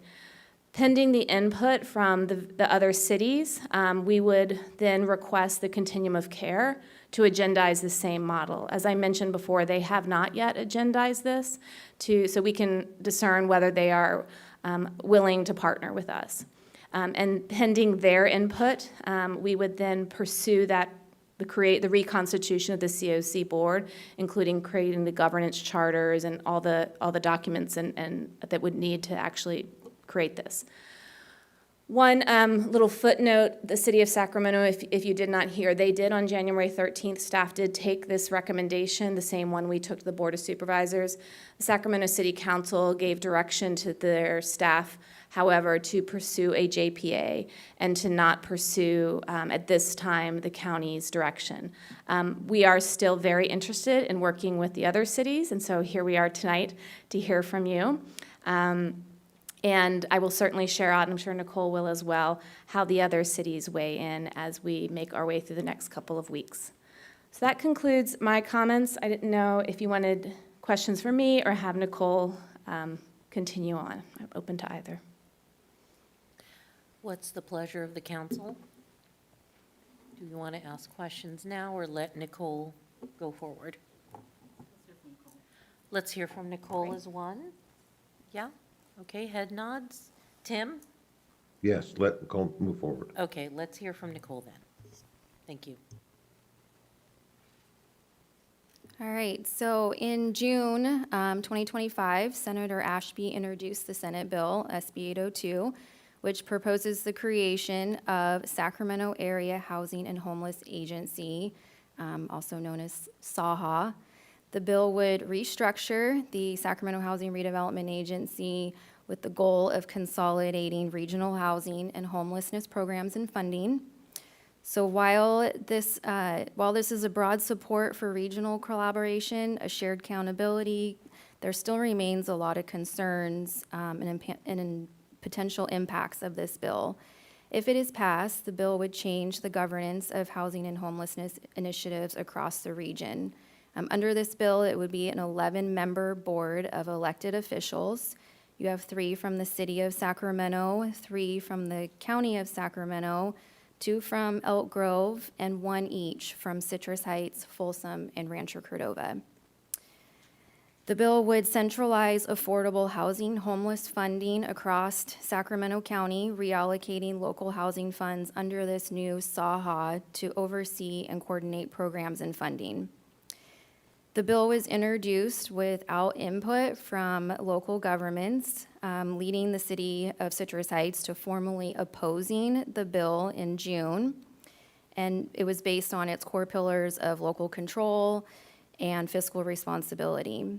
in addition to the city opposing the bill, it was a regional opposition to the bill. So regional opposition to the bill prompted Senator Ashby to convene discussions with city managers across Sacramento County. Through those discussions, city managers negotiated revisions to protect local control and funding.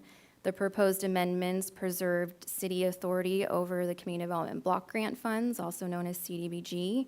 We have our Home Investment Partnership Funds, which is our home funds, and Housing Trust and Impact Fee Funds. However, it remains unclear other current or future funding sources, such as our Permanent Local Housing Allocation or our PIP housing, pro-housing incentive funds, or any other similar programs. That would remain under local jurisdictions. Staff has reached out to Ashby's office to get more clarification on this topic. The amendments were released reflecting the negotiated agreements. However, Senator Ashby did state that if all three cities, Citrus Heights, Elk Grove, and Rancho Cordova, did not withdraw their opposition, local control protections would be removed and all housing funds from all three cities would be redirected to the new SAHA. So some key actions, as Emily mentioned, both the county and Senator Ashby is requesting feedback. Shown in bold are the city council meeting dates for each jurisdiction. We did hear that the city of Sacramento voted 7-2 to pursue a joint powers authority. Last night, city of Rancho Cordova, they are going to remain neutral to SB 802 and support the county's recommended option. Then Elk Grove and us are going tonight, and then mid-February, the city of Galt and the city of Folsom. It is known that the city of Folsom remains opposed to SB 802, but they have not discussed their position on the county's model. So with that, we can open it up to questions, and we'd like to hear your feedback on both of the items, whether you support the model, oppose the model, remain neutral, or if you have any other direction that you'd like to provide. Let's open it up for council comments and questions. I'll start with you, Councilmember Schaefer, so I don't miss you again. Thank you. I had a feeling it was going to go that way. So I do like the county's model. And certainly my concern with SB 802 is it's a pretty gross overreach into local control overall. And so certainly the knee-jerk reaction is to oppose this, holding the carrot out that, hey, we won't take your local funding. About $1.4 million, I think, is where it is right now. We won't take your local funding if you don't oppose this.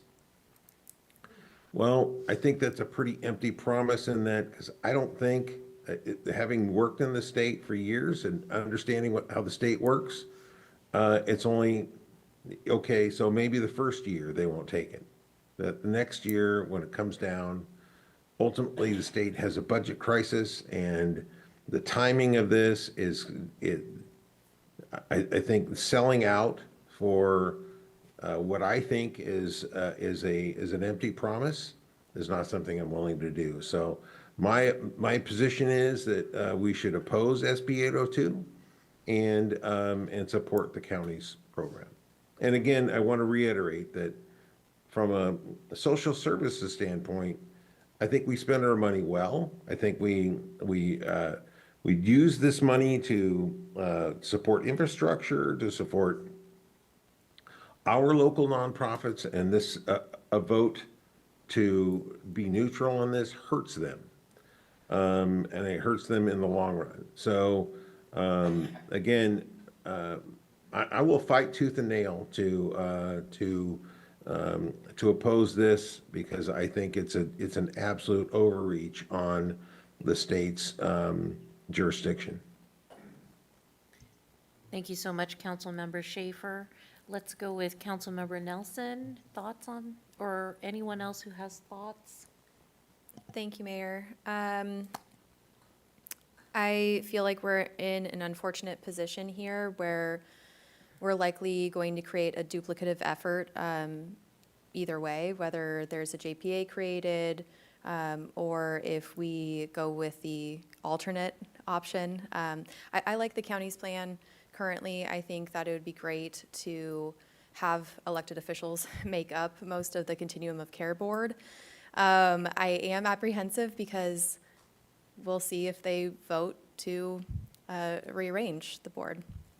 So if they don't, we'd be creating that additional JPA. It just seems inefficient. And I would rather be efficient and effective with our dollars and our time to combat this problem. So I'm inclined to go with the county model. I would like to continue the neutral position on 802 begrudgingly. I would like to see if Senator Ashby is open to amending the language further on 802, that the makeup of the board precludes multiple county supervisors who serve the city of Sacramento from being on the board. I would like to see the weight of representatives be for the suburban cities. So that'd be my feedback. Mayor, if I can make a quick comment, and that is the council members starting to talk about their positions. I think maybe we want to have public comment before we lay out how the votes are. Certainly they can make comments and deliberate, but I think it'd be helpful to hear from the public as well. Thank you, Ryan. Thank you for redirecting us. And yes, does anyone else on council have questions for clarity of Nicole or our county counterparts? Okay. Councilmember Karpinski. I have a question for county. So how do we know our funds are safe in your model? Well, I think we'll work together. We don't have any way to take any of your money. I don't believe, and I'm not a lawyer, but I don't believe we have any way to do that. But you said the electeds on your model would decide how the funding is spent.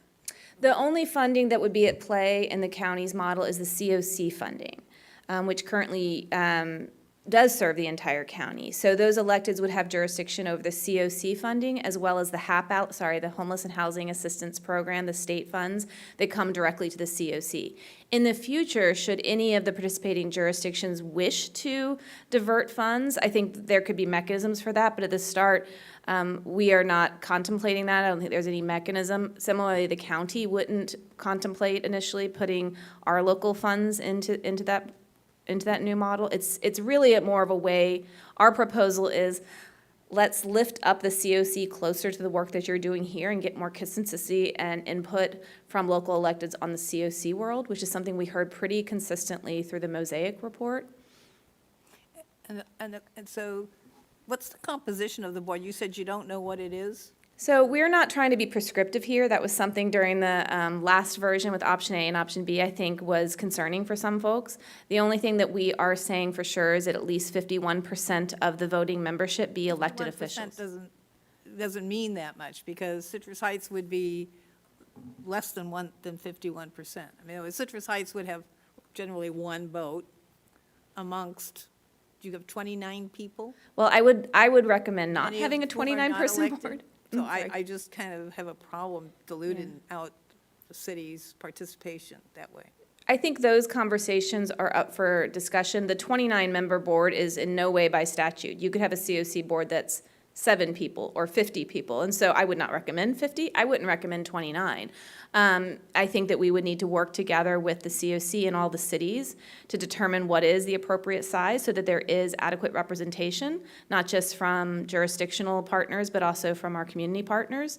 But the strong sense that we heard through the Mosaic report from elected officials is that because you are elected and there is a level of transparency and accountability, that they really strongly felt that that needed to be at least the majority.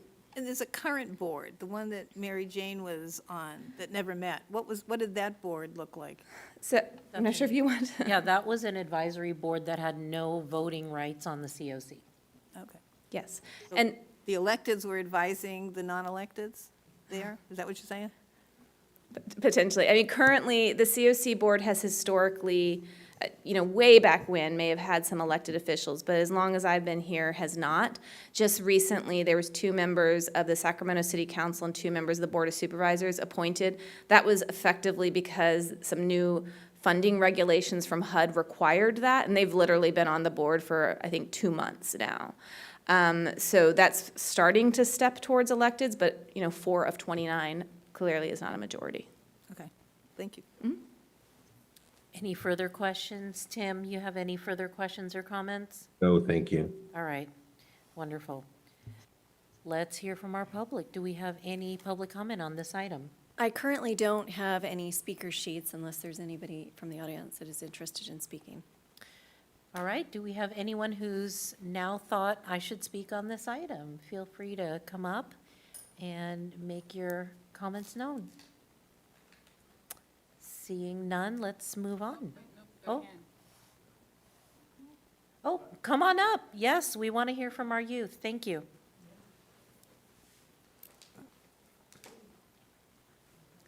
So feel free to state your name and then you may comment.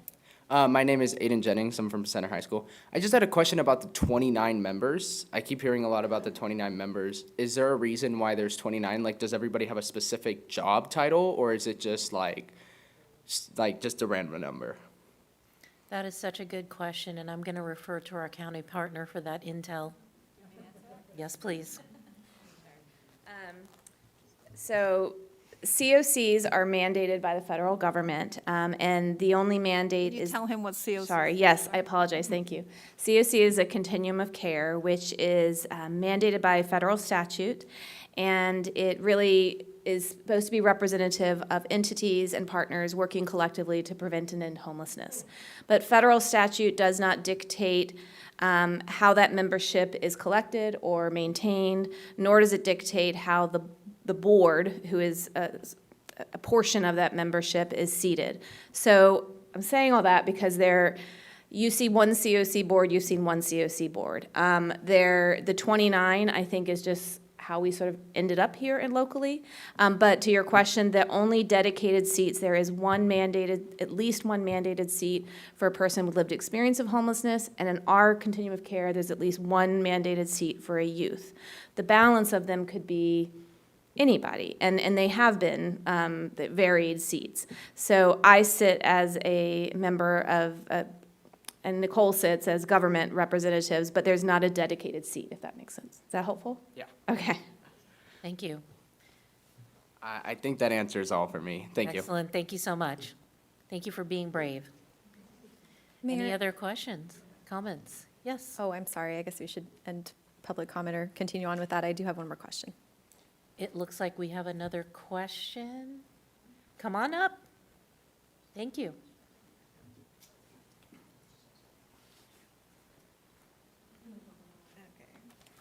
Do I also state my name? Absolutely, please. Okay.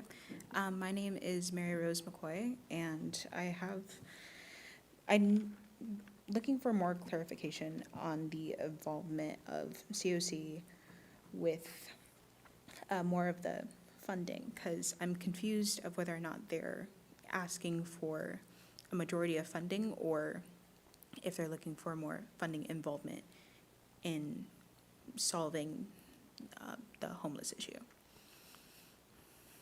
All right, now we have the excellent question of funding. What's the funding breakdown and what's the money?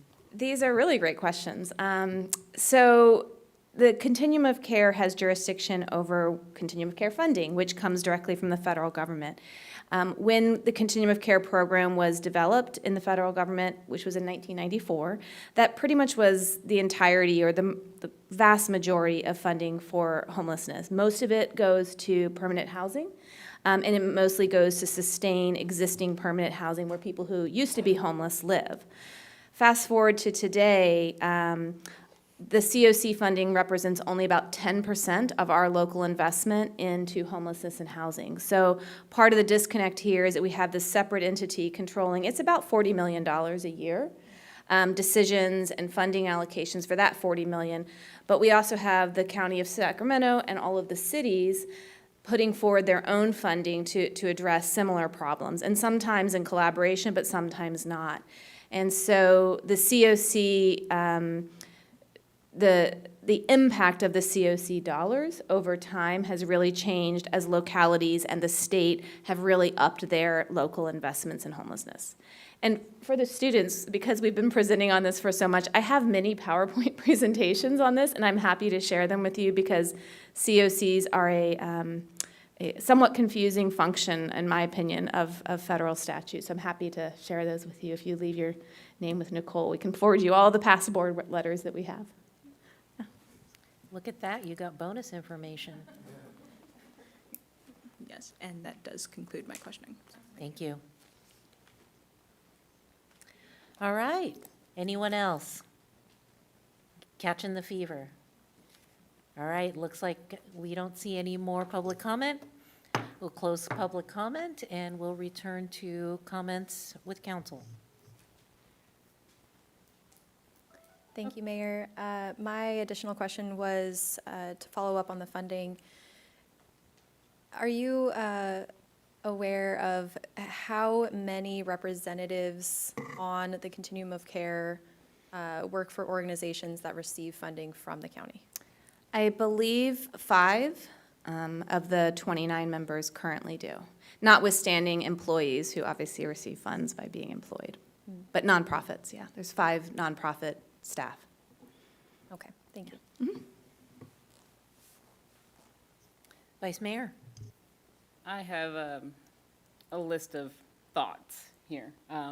One is that our permanent local housing allocation is not currently protected under the Senate bill.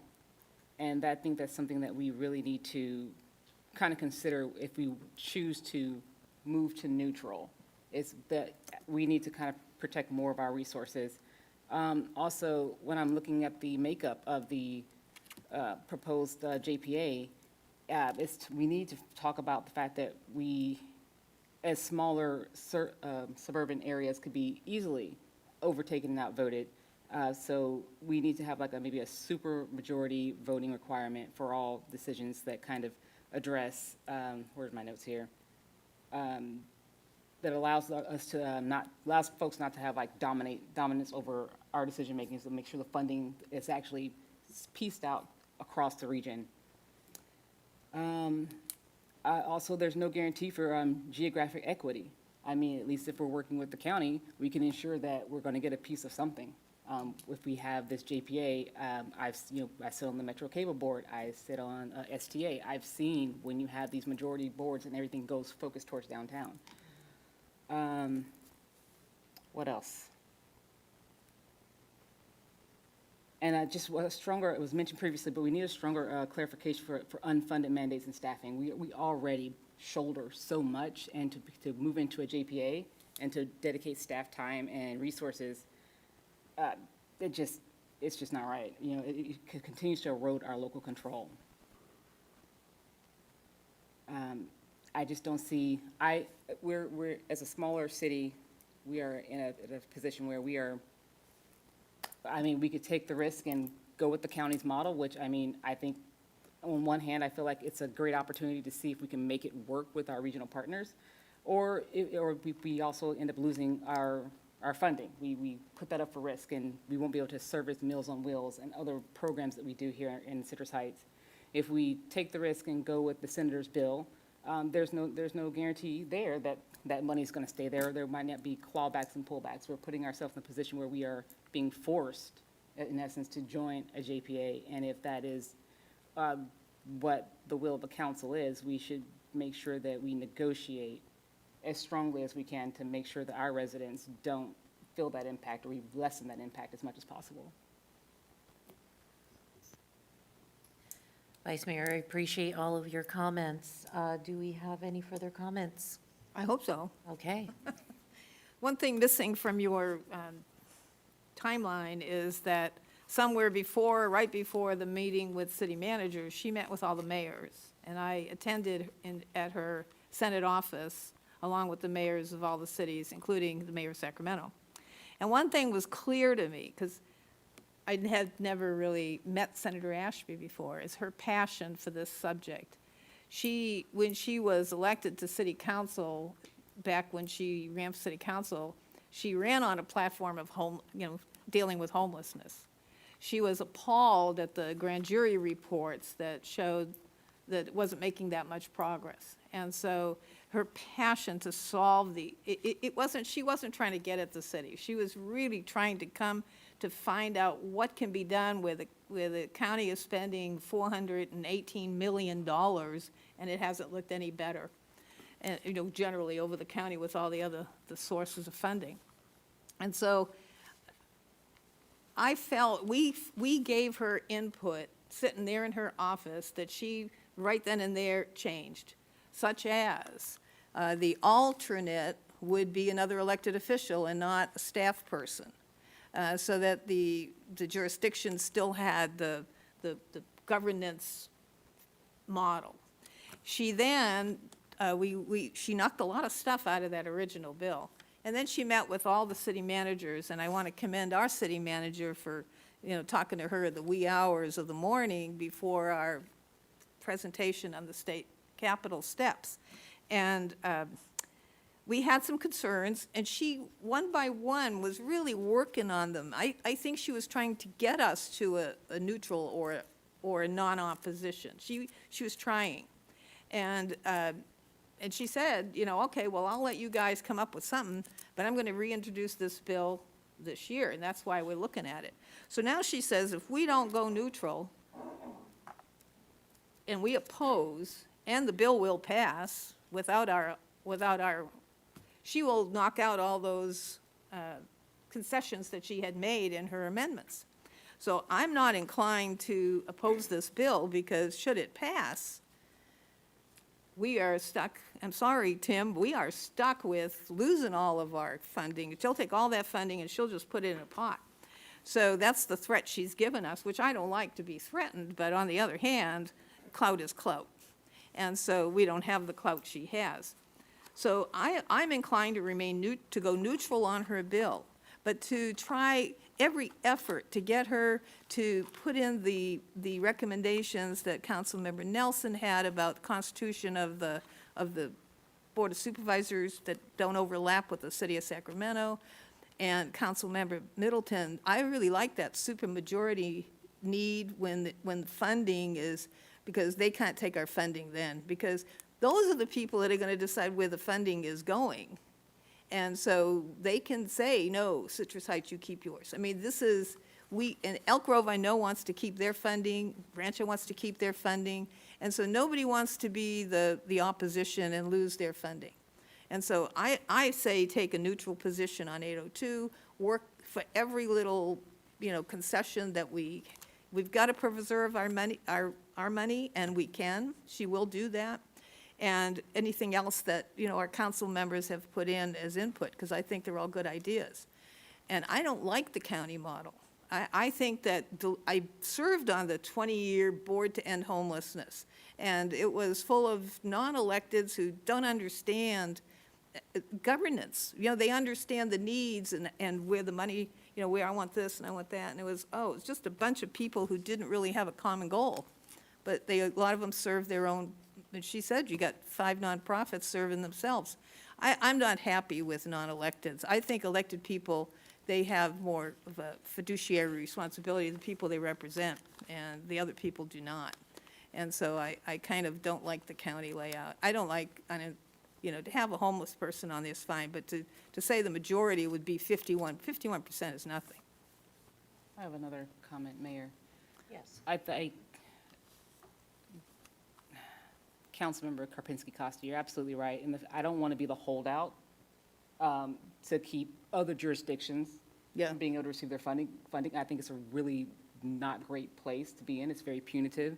And I would hope that, if, the senator hears what we're saying and really cares about, how we're trying to serve our community, at the very least, I would hope that she would say, you know what, I see what you guys are saying, and shelve the bill.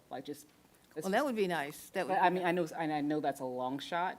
But we do need regional cooperation. They're not doing a good job. I'm sorry, I don't think Sacramento County and City, they have a partnership agreement. I don't think they're doing a very good job. But that's my opinion. Yeah. Well, obviously, the homeless issue and the structure, the funding is a very, very complicated issue. I know sitting on the advisory board to the COC has proven very frustrating for myself, and the last 2 years have been a lack of information, a lack of transparency, and again, what we're saying as electeds is we're held to a different standard, that we must be transparent, we must hold open meetings. I was very surprised at the last meeting I was allowed to attend, that was of the COC board, that they did not accomplish hardly anything. And I think because there were no funding allocations on the docket, there was no information that they were interested in. And so there was no real action on that particular board. I really am a proponent of what are the tenets of our community: local control, fiscal responsibility. And for local control to happen, it has to be controlled by local people. And that means the county and the cities should have the loudest voices, the most significant voices to this process. I do believe that Senator Ashby had great intentions. She is a member of this community that we are talking about, and she wanted to compel action of a significant nature in order to effectively say, I see something's broken, can you please fix it? And if not you, then me. And I think that's the action she tried to promote. Since I don't see action at the county city level that is moving in a significant and meaningful way, I will provide something that will actually shake the cobwebs from the trees. And boy, has it shaken all of us. And I think that's important to note. While I think it absolutely stinks that a hammer was used by the senator when a chisel would have been so much better received, it did compel us to move, didn't it? Pay attention to this issue. Propose different ideas and get creative versus stay in a position of stagnation and frustration, and ultimately people are not getting off our streets. For that, I thank Senator Ashby for what she has compelled us to do and make decisions on. That does not mean I agree with her. So now we are at the place where we are to make recommendations to our staff regarding these two separate yet conjoined issues. And I think at this point, if we have no other comments, I think we should individually voice our feedback on issue number 1, feedback related to the recommended option model, that being for Sacramento County. And I believe your options are support, oppose, remain neutral, or any other direction in addition to what has already been discussed. And Mayor, may I suggest that the council could consider taking a motion to direct staff? So taking a Okay. formal motion in action. Do I have a motion for one or the other? I'll make a motion that we direct staff to work with Ashby to get us to a neutral position. We are now considering the Sacramento County proposal, I believe, Oh. because we have two. Well, okay, then I'm not going to make a motion.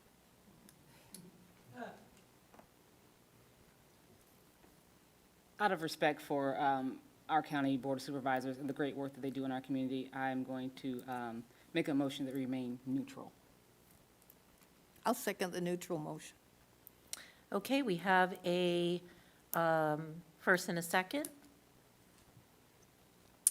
I will take the roll call. Councilmember Karpinski Costa. Yes. Councilmember Nelson. Aye. Councilmember Schaefer. No. Vice Mayor Middleton. Aye. And Mayor Lopez Taff.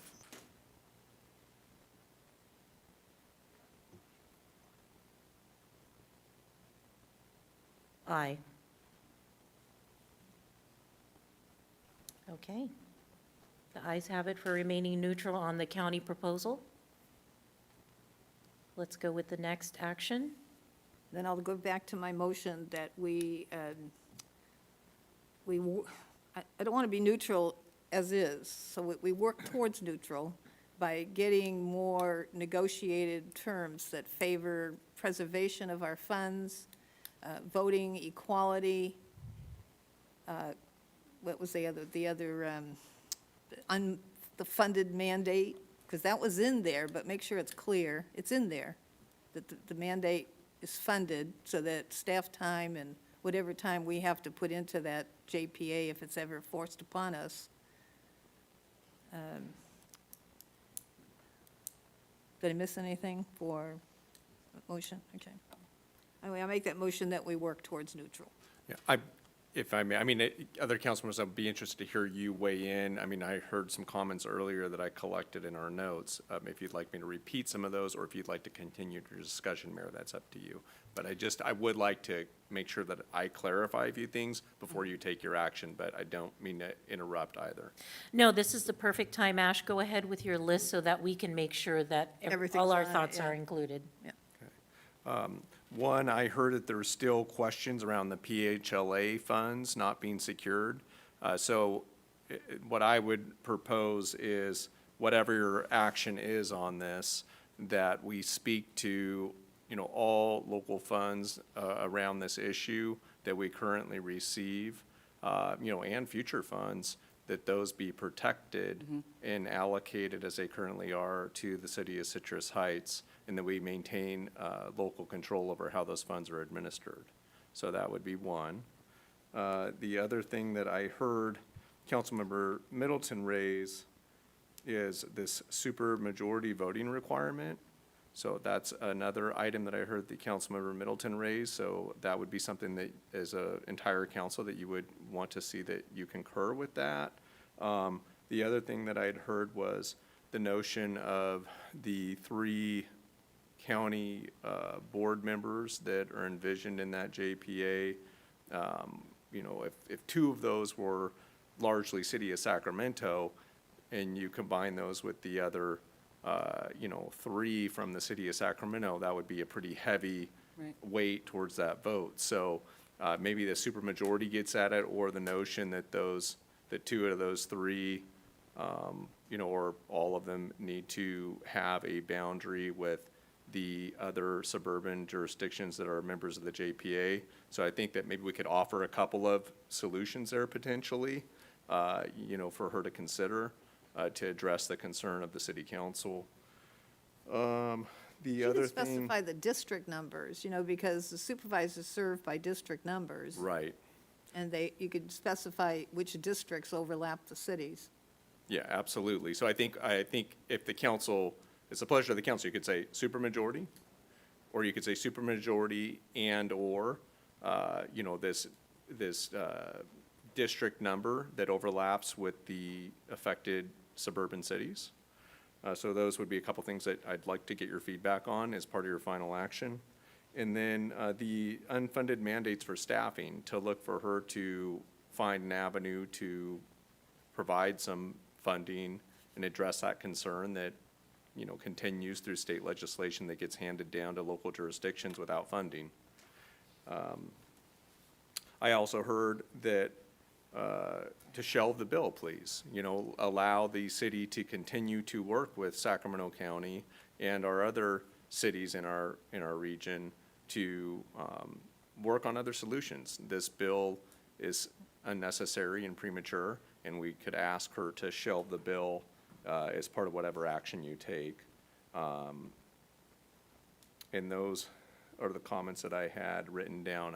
I believe that. I missed one of mine. I did, okay. No, I did. I didn't say it out loud, Oh, so okay. that's why you didn't get it. All right, thank you. So to the negotiation point about the supermajority, I'm flexible either way. The goal for me is to make sure that if there's any critical decisions, such as the adoption of strategic regional plans, issuance of bonds, things like that, there is a collective voice on that. So however we get there, whether it's through a supermajority or making sure there's some type of touching of, district boundaries I'm fine with that. The other thing I had was geographic equity metrics that ensure that resources such as shelter beds, preventative services, and all that are allocated to Citrus Heights in proportion to the need that has been identified within city boundaries. I don't want this to be something where people are shoving folks around outside of a place where they call home. If home is Sacramento or Folsom or wherever it is, we need to be working to keep those people and those individuals in those spaces if they so choose to be there, rather than trying to reallocate and trying to balance out homelessness throughout the region. I don't want the people to get shuffled around. I want to actually be able to solve the issue.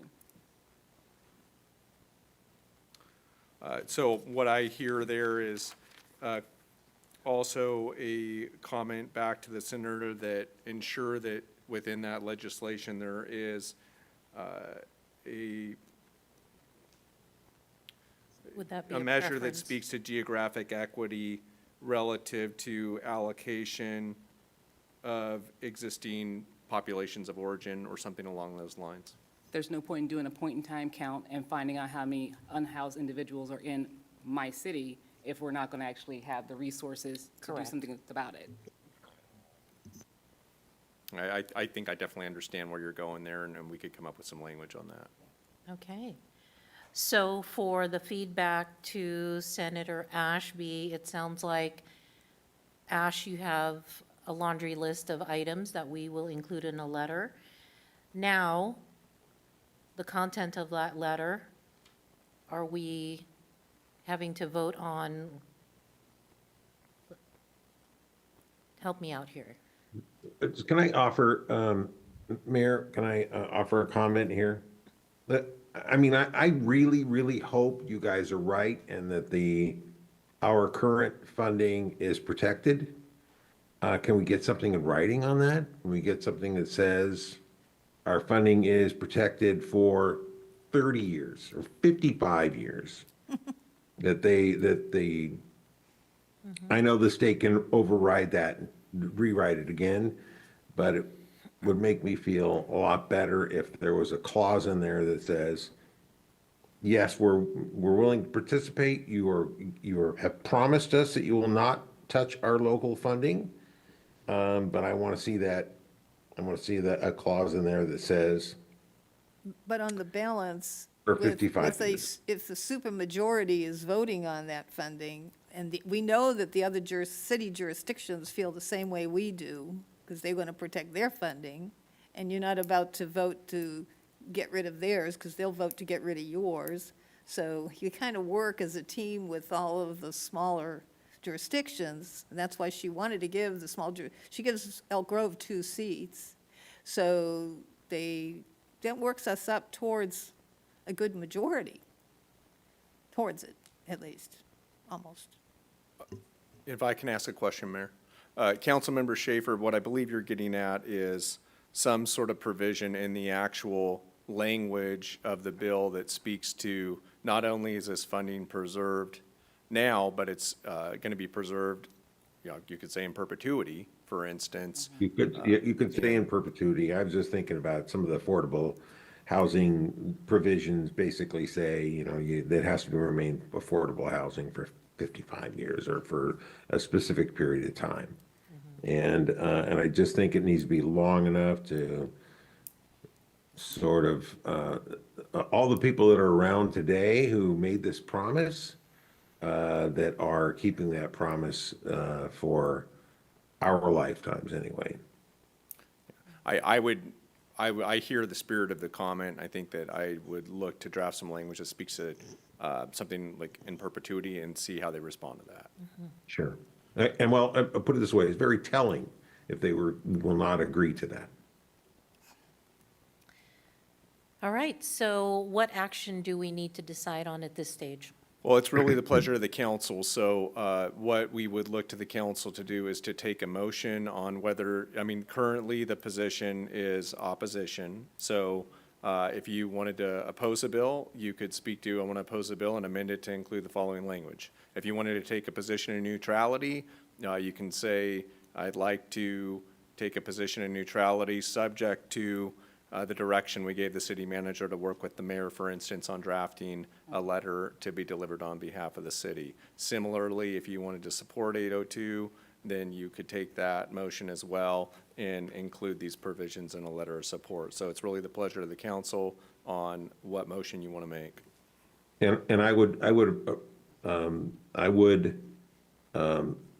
remove my opposition and go to neutral if we can get the in perpetuity language. That's a condition of going to neutral. I'm going to drive a hard bargain here. All right, so do we have a motion? I thought we did. I think the council needs to make for instance, if you were to make a motion, I move that we move to neutral on SB 802, subject to the direction that we've given our city manager, and to be explicit to what Councilmember Schaefer said, that we should have language in there that speaks to perpetuity. I second. All right, we have a motion and a second. Let's have our vote. Councilmember Karpinski Costa. Yes. Councilmember Nelson. Aye. Councilmember Schaefer. Aye. Vice Mayor Middleton. Aye. And Mayor Lopez Taft. Aye. Thank you, everyone, for your hard work on these particular issues. They are never easy. Next item, please.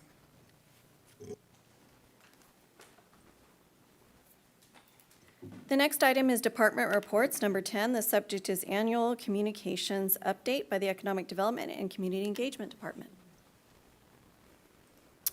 Good evening, Council. I'm Megan Huber, Director of Economic Development and Community Engagement. I will be turning over the mic in supermajority to my colleague, Communications Officer Marissa Brown. But first, I just wanted to take a moment to give some quick history on strategic communications in Citrus Heights. This is our 5th year presenting the annual communications update, rounding up all of the excitement of the previous year as it relates to strategic communications. The reason it's our 5th year is because strategic communications as a dedicated function did not exist inside of the city of Citrus Heights for quite some time prior to 2019. So this was essentially a startup that happened right in time for COVID, which was absolutely helpful in emergency response, and we've grown it ever since. Strategic communications is not just about sharing information, it's how we support City Council's strategy, mission, goals, and objectives, and it's how we create community pride, vibrancy, and engagement. So our hope is that this is the best update yet. Consistent with Citrus Heights DNA, it is always our goal to grow, continuously improve, and make even more magic happen. So with that, I will turn it over to Marissa. Hello, Mayor, Vice Mayor, City Council. Thank you for having me this evening. I'm excited to share with you our 2026 Communications Report. Thank you, Director Huber, for teeing it up for us.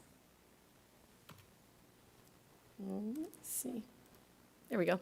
Here's a quick look at what we'll be discussing in this presentation. We'll have an overview of our communications, the channels within that, media relations, how we're finding Citrus Heights news, our awards and accolades, and then what's to come for this year, what's already started this year. A quick look at our team, so led by Director Huber. There's then me in the communications function, my teammate Alicia in the economic development function, and then this last year we had 2 communications interns that we were super excited to have, and Alexandria is with the team, and I'm proud to announce that Lucy has since accepted a job in communications and has directly shared that this role helped her get that job. So we're super excited that she's on to go out in the world and do her own communications. A little overview of what our team does. What does it look like for a communications team to function? That means City Council support with talking points, key messages, communication campaigns, proactive and reactive media relations, social media management, managing our website as well as creating that content, and publication development, whether it's a brochure, a report, or e-newsletters. Graphic design, we have a partner that we work with, as well as some in-house graphic design we manage, and photography and video, and internal communications as well for our city staff and teams.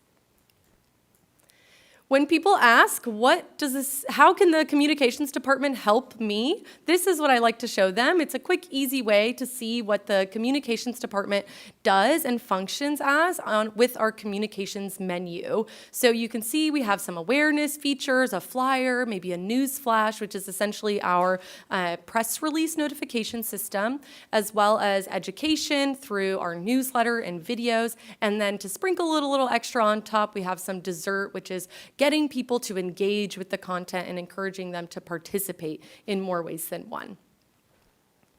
An overview of what our strategy framework looks like for the communications team. We're built around a strategic messaging platform to provide consistent messaging across all of our efforts, which you'll see more in this presentation, whether it's speaking to our media, city materials, social media. We are really trying to reflect that DNA of our city and our brand, as well as ladder up to our city's goals. And our strategic pillars building those goals are fiscal prudence, public safety, and local control. This messaging is sprinkled throughout all of our communications. Our more specific goals for the communication teams are ensure that they're proactive and that support our strategic objectives for each department and for our city council. Ensure that they're meaningful and keep in mind the needs of our community and our partners, and that they're measurable, which is what you're going to be seeing here today, how they measured up. Our key messages, what are we trying to tell people through our communications? We're a genuine community. We offer effective access to the region. We take charge of our own future, and where small business thrives. Our brand voice tends to be informational, personable, and community-focused. What you see, this is a snapshot from our own social media channels. How are we sharing this communication, our goals and our strategies? How are we telling the story of Citrus Heights through our visual elements, through what people are seeing in our channels? We're sharing community photos. You will very rarely see a flyer on our channels. This is a reflection of the community that we live in. When people visit our channels, we want them to see the people that they can run into at a store, that they can see at a city council meeting. We want them to feel immediately like a part of our community. Personal anecdotes. We're sharing things from people in our community. We have informative captions, giving people the information they need to know right there at their fingertips, vibrant colors, and consistent branding throughout our communications. What does this say? What does having these standards for our communications say about our city? It says that we have a capable and informed leadership. We are welcoming to community for new residents. We're engaging with our local partners for local business support. We are a fun and family-focused city. We have dedicated staff, and we have plenty of new amenities for our residents and for our visitors. All right, now diving into some of our communications channels, you can see our Instagram, taking a look at what our channels how they've grown over the years. So I joined our team in 2023, so we've been taking a deeper look at what these numbers are doing year over year. So we had an increase of 638 people in 2024, bringing our Instagram increase to almost 2,500 people, or over 2,500 people. We had a 42% increase in reach and a 20% increase in engagement. We really like to see this engagement increase on Instagram. Engagement means that we're having people comment more, like more, instead of just looking at it and scrolling past.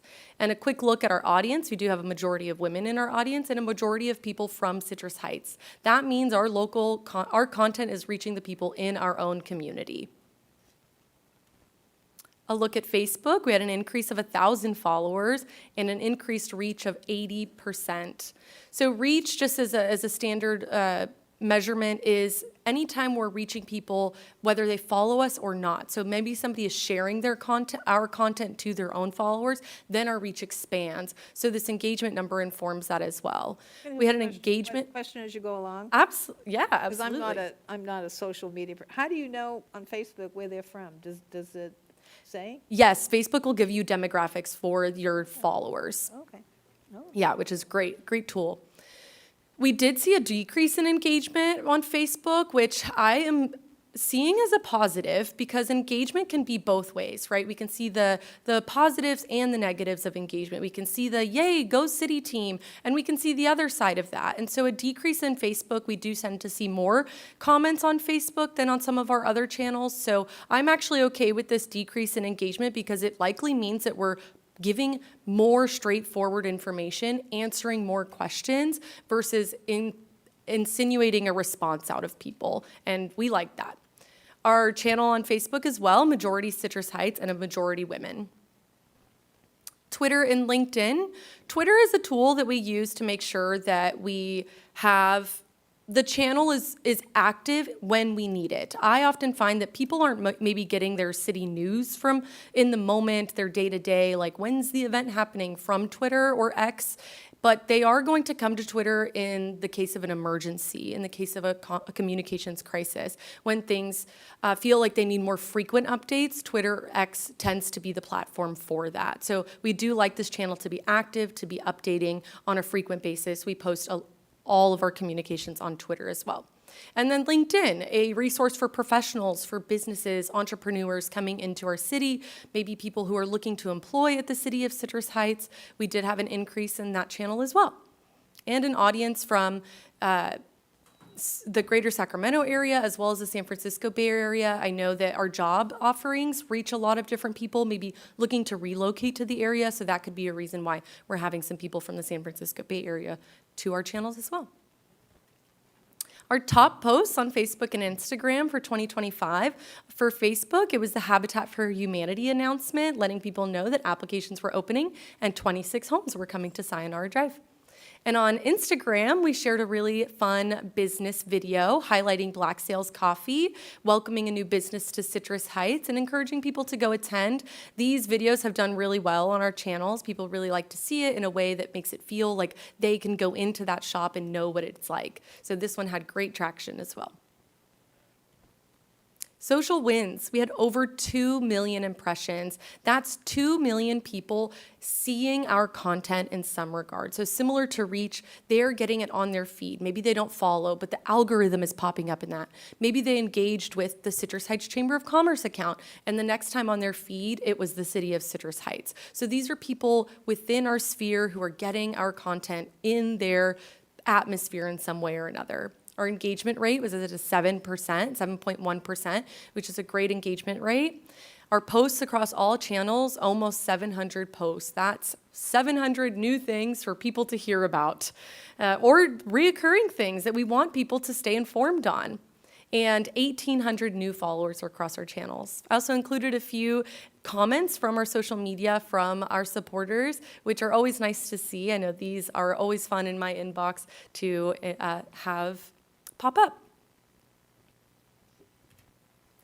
And our city website. As you know, our city website is a great resource for information, people looking for city news, updates on projects. We had 369,000 visitors to our website, and we have almost 2,900 Newsflash subscribers. Newsflash is a press release platform, so anytime the city has news, we post it as a newsflash. It's what our website calls it, and then that can go out to the people who are subscribed to that newsflash. And there's different categories for those as well. Our most visited web pages are our general citizen input form, our incident logs, which are 2 Citrus Heights Police Department forms, and then our residential garbage and recycling services. These, I would say, are very small percentages of a whole 100%. We do have a lot of pages on our website informing people, so our most visited website is about 6% of our total visitors. So while not a lot, still interesting to see where people are going. And our top visiting cities are Sacramento, Citrus Heights, and San Jose. Our city newsletters. This is something I'm really proud of. We have really bolstered our newsletters to have great engagement rate. You can see how many subscribers. We have an average open rate of 52%. The industry average is about 40% for public agencies. So we are above and beyond that rate. And not only are they opening it, but we see that people are clicking not only the top of our newsletter links, but the very bottom of our newsletter link as well. And these go out the first Thursday of every month. If these are not in your inbox, I encourage you to sign up for them. And our business bulletin, this was something that was reactivated last year as well. We have an average open rate of 50%, and this goes out to every business license that signs up in the city. So every new business, every current business that has a business license is being added to this business bulletin and being shared in timely, informative, business-related news from the city. Physical media. We know that not all of our audience is on social media or maybe on Instagram, let's say. So we have other channels as well that we are reaching out to people. We have mailers that we have sent to residents and businesses. We had the Save the Dates mailer at the beginning of last year. Our neighborhood area awareness flyer went out last year as well. And then the city manager letter to the businesses went out at the end of last year. We also place 8 mini billboard banners at our city's key entry points and at event locations. When we have our big events coming up, you can see our team there with one of them for City Scoop. Those have been really, really beneficial to reaching the people who maybe don't know that we're on Instagram or Facebook or following our newsletter, and also visitors as well. And flyers and yard signs. So we have flyers that we're making for each and every one of our events. We happily give these out to anybody who needs a flyer. We'll give it to you a hard copy, or we'll give you the physical or the digital version if you'd like to print some yourself and hand them out. And we make sure they're posted at the City Hall and Event Center as well. Some campaign highlights for y'all. We had our Love Local Business highlights. So we highlighted 30 plus local businesses last year. And we had great engagement on this campaign, posting one business every Sunday from April to October. So really exciting, and then sharing about other businesses throughout our region as well, or throughout our city as well. Volunteer recognition, we had a big spotlight last year that we started with the Chip-In Hall of Fame Award that we gave out in April. So we highlighted each volunteer that was nominated once a month for the rest of that year, and we'll be bringing back that program this year as well. We also highlighted our Chip-In Days, which are twice a year volunteer events for our community to participate in, led by our city. The Big Day of Service, which was the city's first year participating last year, our appreciation reception, and of course, Neighborhood Area Awareness Month. Our Volunteer Hub, which is a new volunteer tool that's online for residents and agencies, organizations in our city to sign up for.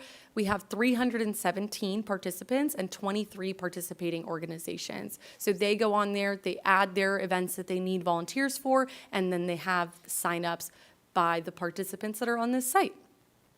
We also sent out a quarterly from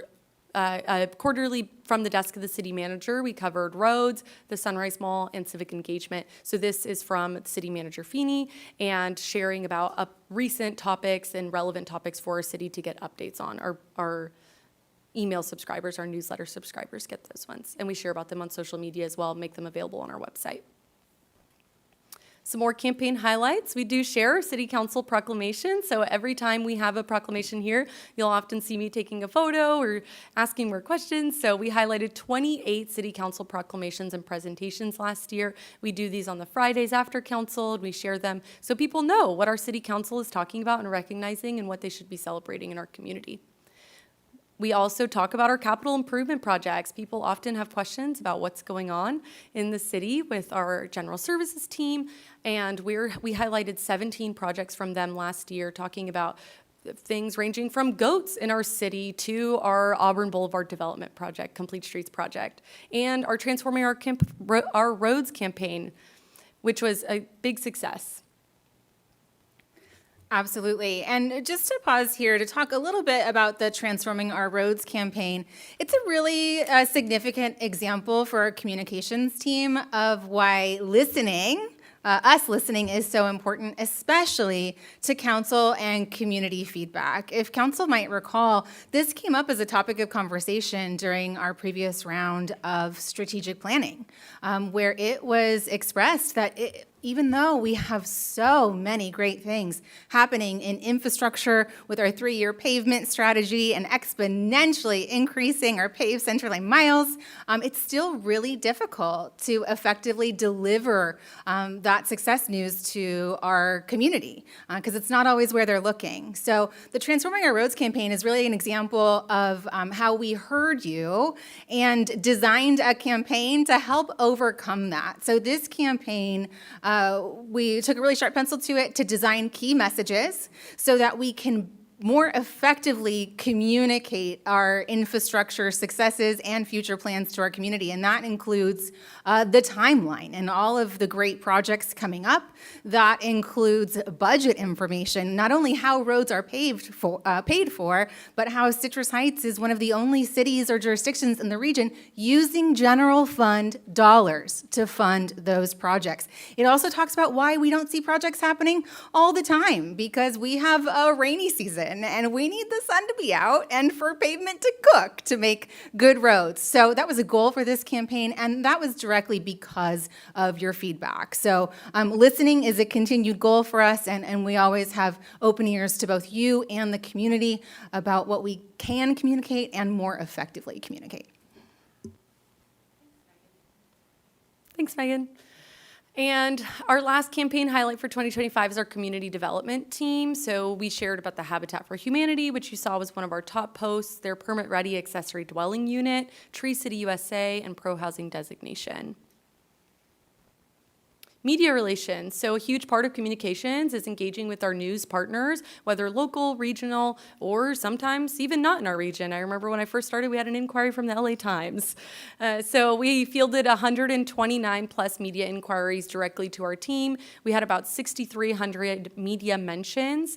This number is actually bigger than it looks here. And I pare it down a little bit because the city of Citrus Heights does get a lot of mentions, but it can be often in regards to traffic, weather, just those normal city news mentions. And so this is a more accurate number to what's our city and our initiatives are being talked about in the media. Our top sources, obviously, are our local news, the Citrus Heights Sentinel and the Citrus Heights Messenger, and then followed closely by, CBS News. And our media sentiment on the right side here is mostly positive, so that's great. We love to see that. And this is also monitored by one of our media monitoring platforms. It's called Meltwater. It's a tool we use, and it uses AI to look at what verbiage is being used in an article, and to then determine whether it's neutral, positive, or negative.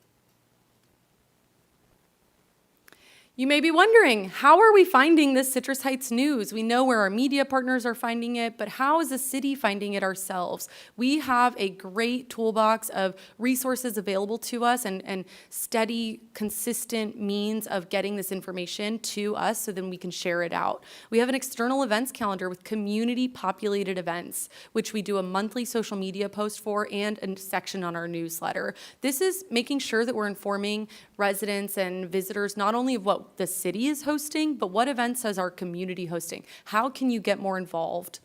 We also have a business social media highlight interest form. So those 30 plus businesses, a lot of those came from businesses that were interested in having their business highlighted on social media, which we like to see because that means that they're engaging with our content, they see that there's value in it and want to have a piece of that for themselves. Participation in local groups, a huge asset to us, is being plugged in with the Citrus Heights Chamber, Sunrise Marketplace, our San Juan Unified School District, including their Citrus Heights Principals meeting, and our reach in neighborhood areas. Knowing what they have going on helps us know what's going on in our city. And obviously, social and traditional media monitoring. I mentioned some tools. We do have a way to see when Citrus Heights is mentioned on social media as well through Hootsuite, our social media platform, and Meltwater, that media monitoring platform I mentioned. And last but certainly not least is our internal public information team. We call this team PIT, a beautiful acronym for our team. And you can see here it's made up of a member of every department within City Hall and Citrus Heights Police Department. So this team meets twice a month, and we go over a lot of what we're talking about today. And we talk about what's going on within your department and how can the communications department support that. What do we need to know to get out to our residents? What do people need to know on social media? What's a question we should be answering on our newsletter? Because these people are in their departments doing the work and getting the phone calls, hearing things from their supervisors, and we meet twice a month to talk about that. This team has really created a culture of communications in City Hall. I started out having to ask for things, and now they're coming to me and telling me things, which is a huge win. And so I'm really proud of this team. It's something that I am so grateful for each and every one of them. are we sharing? So where are these stories coming from? This is who we're sharing. It's a large list of people, but these are people who have the resources to them to get their items in our inbox, to get them shared on our social media channels. We are making sure we're as close to these organizations as we can and making sure we know what's going on within their organization so we can help share them. And Marissa, if I can, this is focused a lot on community communications right now. There's an entire other platform focused on economic development communications that you'll be hearing about more next council meeting. So the list is not exhaustive and even more extensive. All this work has paid off, and we had 2 Public Relations Society of America awards. We won an award for the From the Desk of the City Manager series and our Sunrise Tomorrow public engagement campaign, and we're very proud of those awards from our team. What to look for in 2026? We have a lot going on in our department that we're really excited about. Our economic development work plan. Part of that, we're going to be bolstering our LinkedIn presence. We see an opportunity to share more about the City Hall culture and bring more people into City Hall, and also bringing more property owners, entrepreneurs, people who want to do business here in the city through our LinkedIn channel. So we're going to be bolstering a lot of that. Our Business of Distinction quarterly awards. We had our first one last quarter, which we announced at State of the City, and we're currently accepting nominations for the Legacy Award, which are businesses in 15+ years in the city of Citrus Heights, so please nominate those. And Love Local Phase 2, we're continuing our efforts of highlighting local businesses through our Love Local campaign. That includes getting window decals out to them, working with our chamber partners, and making sure that they know they have resources like our social media highlight interest form available to them. And business recruitment through marketing, business recruitment marketing, showing the businesses that are welcoming into our city, but also already existing here, sit-down restaurants, entertainment, destination retail, and more. Not only attractive for business owners and people here, but our residents to know what they've got going on in their city, and visitors too, to come check out Citrus Heights. Q1, which we're currently in, we have Neighborhood Area Awareness Month, which is currently happening, and we'll be having our volunteer appreciation efforts happening soon. We're really excited to be bringing those back. In Q2, we'll have a photo contest, and May is Bike Month, and as well as many city-hosted events like Tools of the Trade. And then in Q3, we have City Scoop, 3 of those, city-hosted events like Stars and Stripes. In Q4, we have our holiday campaigns, city-hosted events like our tree lighting, and of course, Best Lights in Citrus Heights. Thank you. I appreciate your time and listening today. I'd be happy to answer any questions. All right, do we have any questions, comments? I have a question. Yes. Maybe you may not remember. In the old days, we used to have at the corner of Greenback and our street here, Stock Ranch, no, the street, Fountain Square Drive, used to be like a digital message that went across a clock. It had a clock that, I don't know if it was over the right time, but it would tell you the time digitally, and then it would be followed with a digital message that moved through. It would tell about events that were going to happen at the event center, or, and I just wondered whatever, we used to own it. The park has one. But we used to own this one at the corner. Amy remembers, where the tree was. It was which at now isn't there. where our old council chambers was, at the corner of Fountain Square. Wouldn't it be cool to have another digital, thing in front of City Hall that just said kind of alerted people to things that are going on? And they used to rent it. Like, if you were going to have your own event in the event center, you could pay the city, and it would broadcast it across for you. That's fun. We can put that on the idea list. Put it on the idea and list. continue chatting.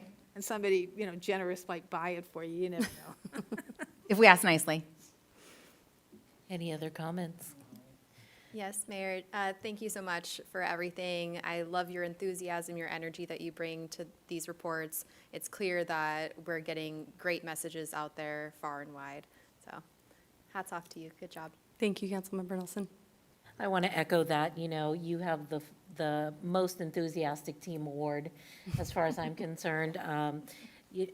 Getting the word out about our city and engaging in all these channels, that's an exhausting job and an exhaustive job.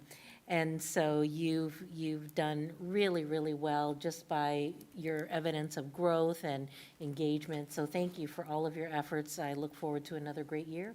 Thank you, Mayor Lopez staff. Is Tim on here still?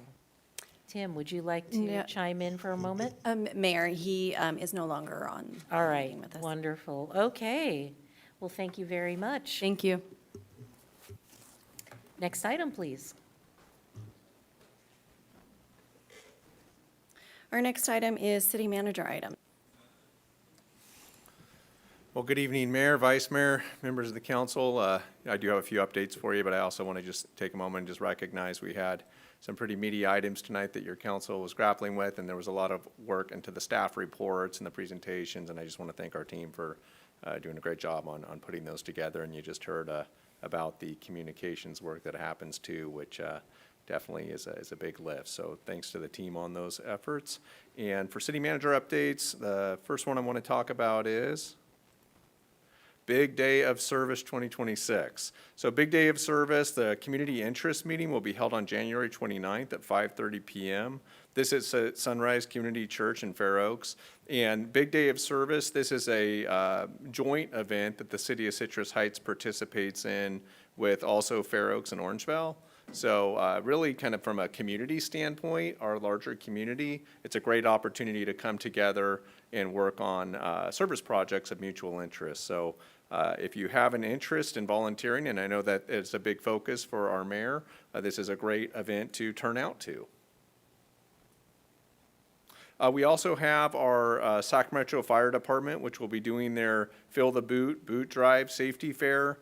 That will be on Saturday, February 7th from 10 to 1 o'clock, and that's at the corner of Sunrise and Greenback. So you'll have firefighters out there looking to get donations from the community to support burn victims, and that's something that they do every year. And that will actually run from February 4th through the 7th, with the safety fair occurring on Saturday the 7th to kind of finish out the event. So as you're driving through that intersection during those days, and you see them out there, please exercise caution as they work with the community on that fundraiser.